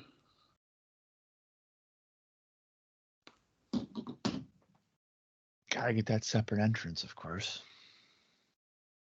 Yeah, I almost do wish that they all came out together as to show that we're like a unit. At least on a paper like this, I feel like makes sense. If you want to do it on Impact or whatever, like fine, but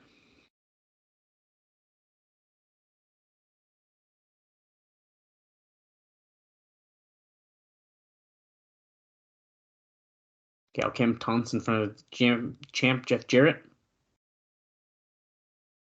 Now, do you remember, like, why did Gail Kim leave WWE this first time? I don't really remember. Was it just she didn't like how like they were treating the women's division? Is this the time where she sneaks out of the Battle Royal and no one noticed? Oh, see, I do remember that one. I feel like it is. Isn't that early though? Let me see. I don't think she goes back, doesn't? Does she not go back? She definitely goes back because she's like Daniel Bryan's girlfriend on screen. What? Yeah. What are you talking about? Are you serious? Yeah. What the fuck? Isn't there a time when she's like Daniel Bryan's girlfriend? I don't think she goes back.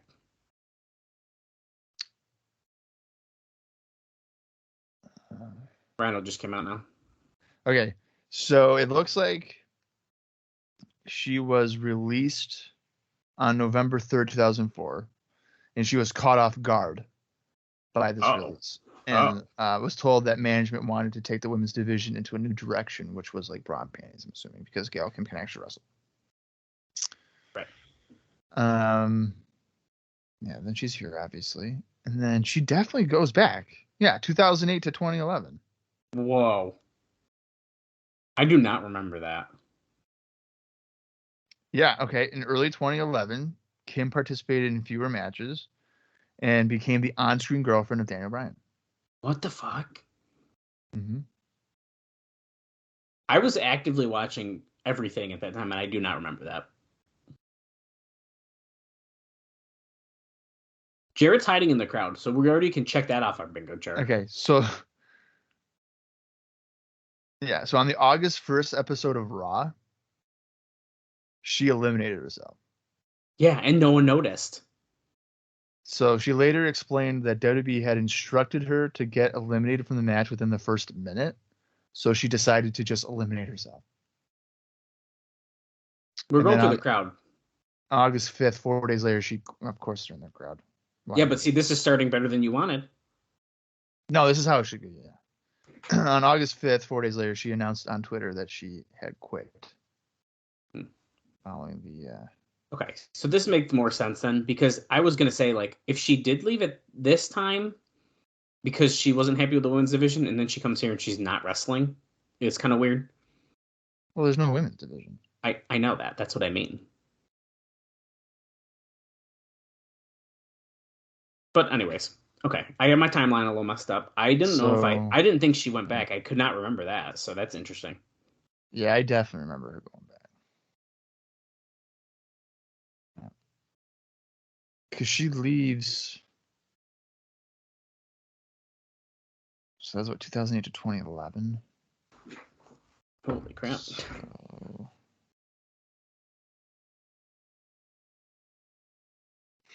August 08 is when she leaves.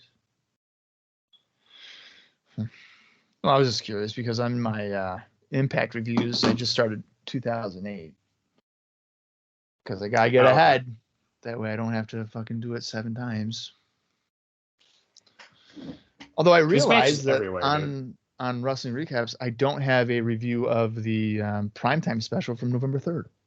So you got to rewatch that. I might have to go back and actually do that one.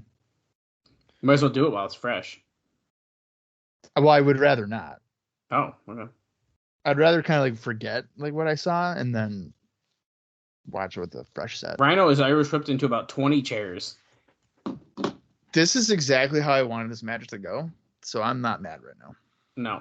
Brother Ray just threw a chair, I believe, at James Storm. Yes, because Devon is choking Harris on the guardrail. Harris getting choked out here. We have 18 minutes, 41 seconds left in today's show.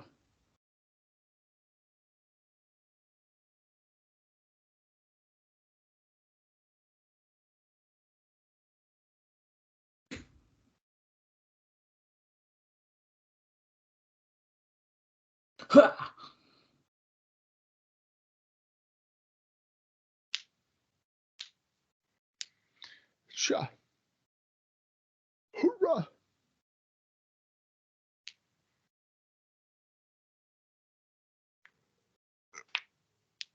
They told Rudy Charles, let him do this, get the money's worth for the people. Where is Rhino? Rhino and Jarrett are like all the way up at the top. Is that the Spanish team? Oh, yeah, it is. They just said that. I didn't know it was. Why is the Spanish announce team up there? Oh, got to put them somewhere. Yeah, but usually aren't they on the floor level or just on the other side? They moved that. Yeah, that's been changed. They rearranged the arena so they could fit more people, so that's probably why they're up there. Okay. So the only area where you got to go higher. Right. Because they moved people in, so the only area there's like a giant gap is where TNA and Don West are now. Okay. So when you'll notice next time we see people come out, like it looks like it's like this place is jam packed, which a lot of times it's starting to be. And I think now with Christian here, I think it's going to be even more. We're past the days of 400 people being there. Do you think Christian's going to be that big of a draw? I think a lot of people are going to be excited to come check it out. Rhino's underwear is coming out of his singlet. That's why you got it. Oh my God. Oh my God. He just fell all the way down the bleachers. That looked like it hurt. Yeah, it did.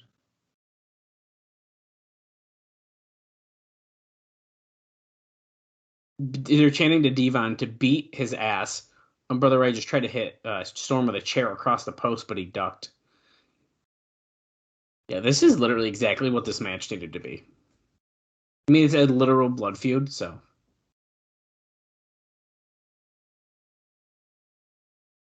I think this match should have just been Falls Count Anywhere. Tornado Rules, Falls Count Anywhere. I'm surprised it's not, honestly. I think the feud is worthy of something like that to be happening. So, yeah, but how many times have we had Falls Count Anywhere and then it just ends in the ring anyway? Well, I'm sure it would, but at least then people know that it's going to be like this instead of us going into it being like they better not fucking chain wrestle, because like that literally could have happened. Yeah, but I wonder, like, for me, maybe not promoting it that way has made this match more enjoyable because I wasn't sure it was going to be like that. And now it is. That's fair. Rhino's got a Jeff Jarrett, and now it looks like AMW is also starting to get the better hand, except Brother Ray. Oh, just kidding. James Storm just broke out. Rhino suplex to Jarrett on the steel stairs on the ramp.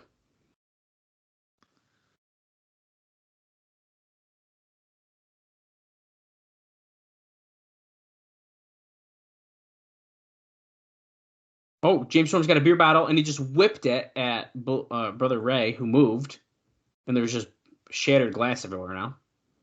You see how he whipped it? Yeah. Yeah, it was a fastball. Yeah, it was.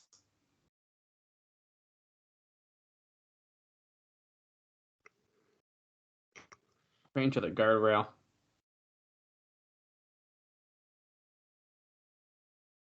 The big effing deal.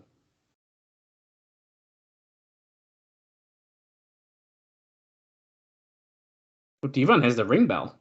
Oh boy. Devon got the bell. He's gonna hit him. All right, drill him already. Oh, There you go. oh, Jarrett Rhino. Cheese grater. Brother Ray just has a fucking cheese grater across the head of James Storm. Ew, he's licking it. Ah. Oh, Harris has been busted open. Yep, from the ring bell. That makes sense.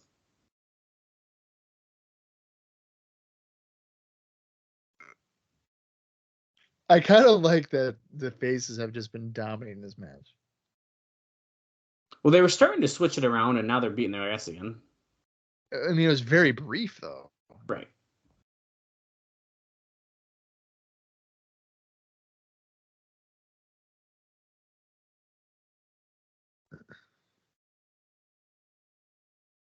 We want tables.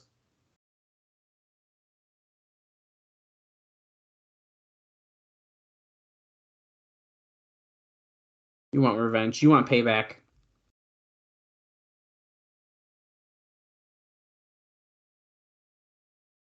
We want tables. You're damn right, Don.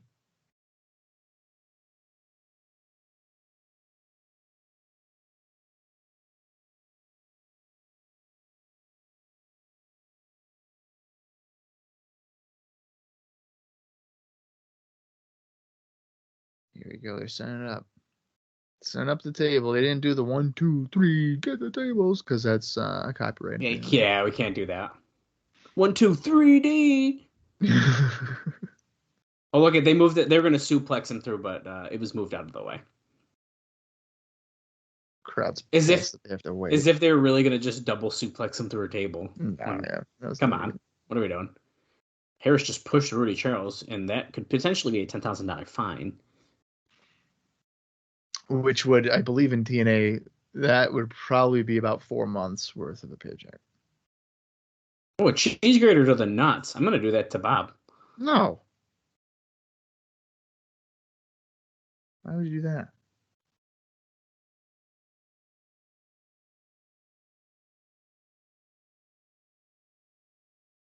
Are they saying James Storm is like heavily busted open or something? Rhino's got a garbage can. He just dumped garbage everywhere.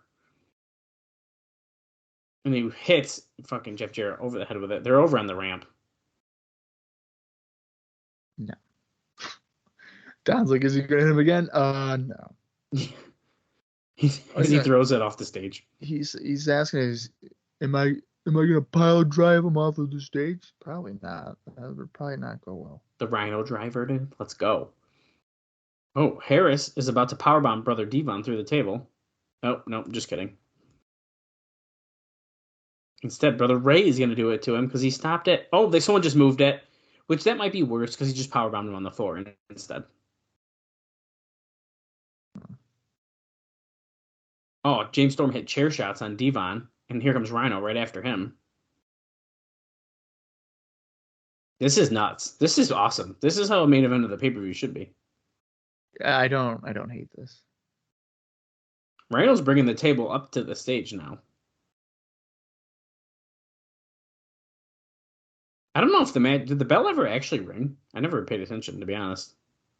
Yeah, that's a really good question. I think it probably did. It has to have. We've got 10 minutes, 36 seconds left.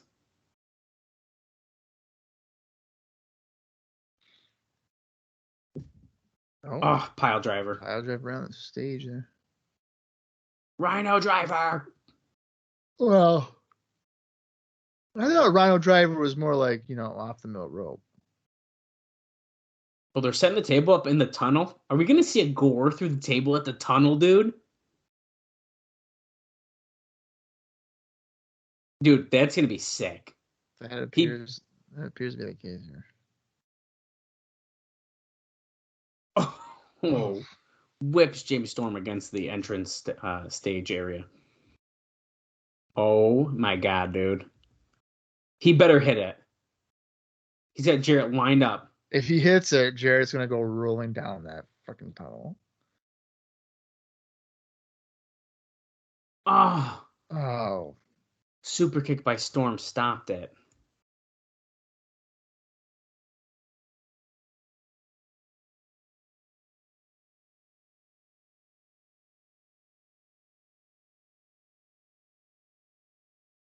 Yeah, Storm's busted pretty good. yeah. Crowd's chanting, "This is awesome." I have to agree. I have to agree. Wildcat off the top with a forearm axe handle. He just showed the referee again. That's another $10,000. That's 20 grand. That's basically an entire year worth of wrestling for TNA wrestling. That's so fucked up, dude. And it's not true, and you know it. Catatonic. Well, it's not true for Chris Harris. I mean, I'm sure Chris Harris was making a good amount of money here. Oh, nice. Reverse DDT, lifting reverse DDT. Who does this guy think he is? Gold Dust? I was just gonna say it's the curtain call. Curtain call, yeah. But it wasn't the curtain call because Harris kicked out. Right. I forgot we saw Dustin here before. Remember that? Oh shit! Literally earlier this year. That's great. I did forget about that.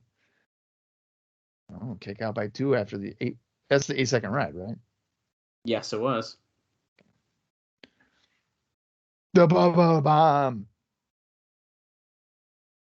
Oh, great. Are we just gonna do signature moves now and like finishers and kicking out for the final 8 minutes of the show?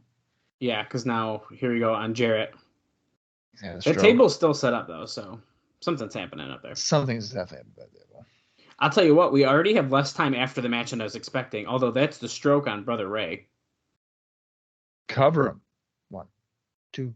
Oh wow, Brother Ray kicked out of the stroke. There's no finishers are sacred. Meh. Oh no. Oh shit. Rudy's fucked. Rudy. Never mind. Never No. mind. Gore on Jarrett. No way. Who pulled him out? I thought he had it. Yeah, who pulled him out? Harris. Okay. Oh, okay. Smart. I thought it was gonna be Christian Cage. Me too, kind of.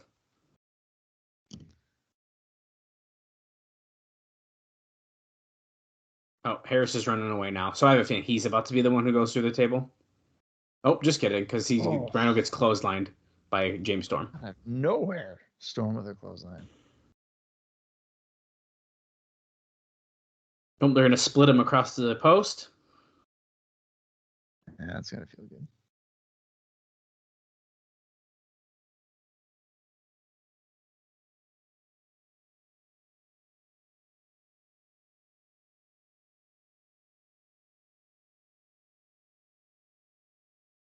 But the Ray's in trouble. Both AMW Irish whip. They duck a clothesline from him.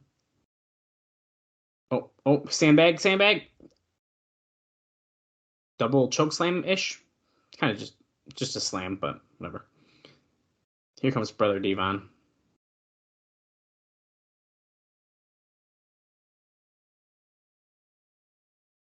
Oh, heart attack. Nice. 1, 2. No. I don't even know if the Heart Foundation won with that man. I mean, probably not. What about the new Heart Foundation? Or no, the Heartthrobs, sorry. The Heartthrobs. I don't know if the Heartthrobs won a match with anything. I don't know. Don't you talk like trash about Promise Antonio Thomas? I like Antonio Thomas. Me too. I like him a interviewed lot. for Wrestling Recaps. He's a really nice guy. WrestlingRecap.com. Check out in the archives. AMW the death sentence to the table, but Brother Ray pushed him off. Yeah, not doing. And don't worry, James Storm was smart, dude. He knocked the he pushed over the table. He said, "Nope." See, now Tenay saying it. Tenay knows. Going for the 3D. Well, they hit it, and just without the table. And that's a 3 count. We saw no tables break, guys. Yeah. Wrong. Team 3D and Rhino get the win here at Genesis. We got 4 minutes, 53 seconds left. What is Christian going to do? We're supposed to find out.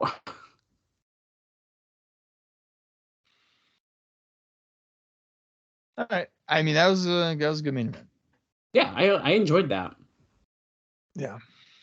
That's I think- exactly how it probably should have went. I mean, I know we got a couple minutes left, but... Oh, Rhino's getting in the ring to celebrate here. Are we gonna get a Christian Cage like countdown thing here? Or what? Well, that's what I was kind of wondering before I say anything else here. Celebration. I'm very confused why Christian's not out here. Oh, well, here we go. Because Jeff Jarrett, guitar shot. Holy shit, that exploded over Rhino's head. Gotta get that heat back, dude. Oh, but here we go. The Dudley's going after him. Then AMW is gonna beat down, and then we're gonna work on it here. Yeah. Okay, so they're probably gonna use this table, but guess what? It's fucking broke. Is he throwing it out? Yeah, but Devon's getting a new one, I think. Give me another It table. literally just fell apart. See, you can say get another table, not get the table. So maybe that's the trick. Maybe the first table should always be broken, and then Brother Ray can be like, get another table. I'm pretty sure the table's way too close to Devon, but what do I know? Yeah, Gail Kim went for the low blow, but she Brother tried. Ray caught it.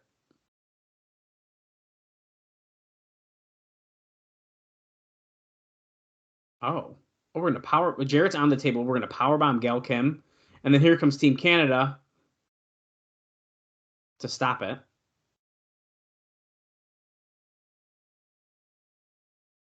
Okay, well, that was gonna be bad, but now Gail Team Kim Canada's is doing the saved. beatdown.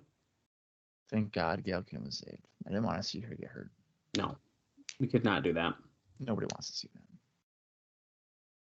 Jarrett and James Storm are marching orders here with Harris to put Team 3D on the table.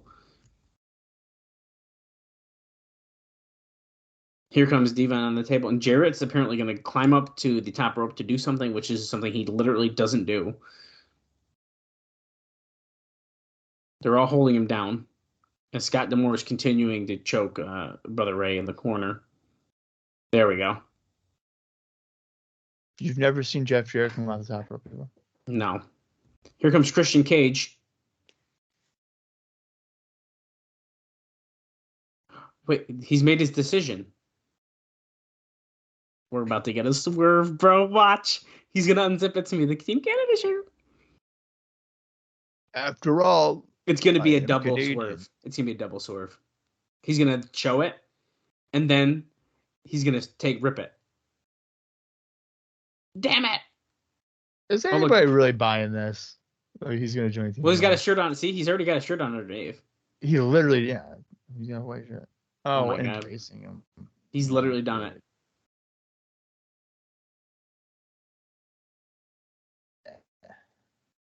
Jarrett's still on the top, so. Oh, there you go. Yeah. The unprettier. Boom. And that move has created a second life for Team 3D. They just pop up immediately. I know. The Jarrett's about to go through the table to end the show, I think. Yeah, absolutely is.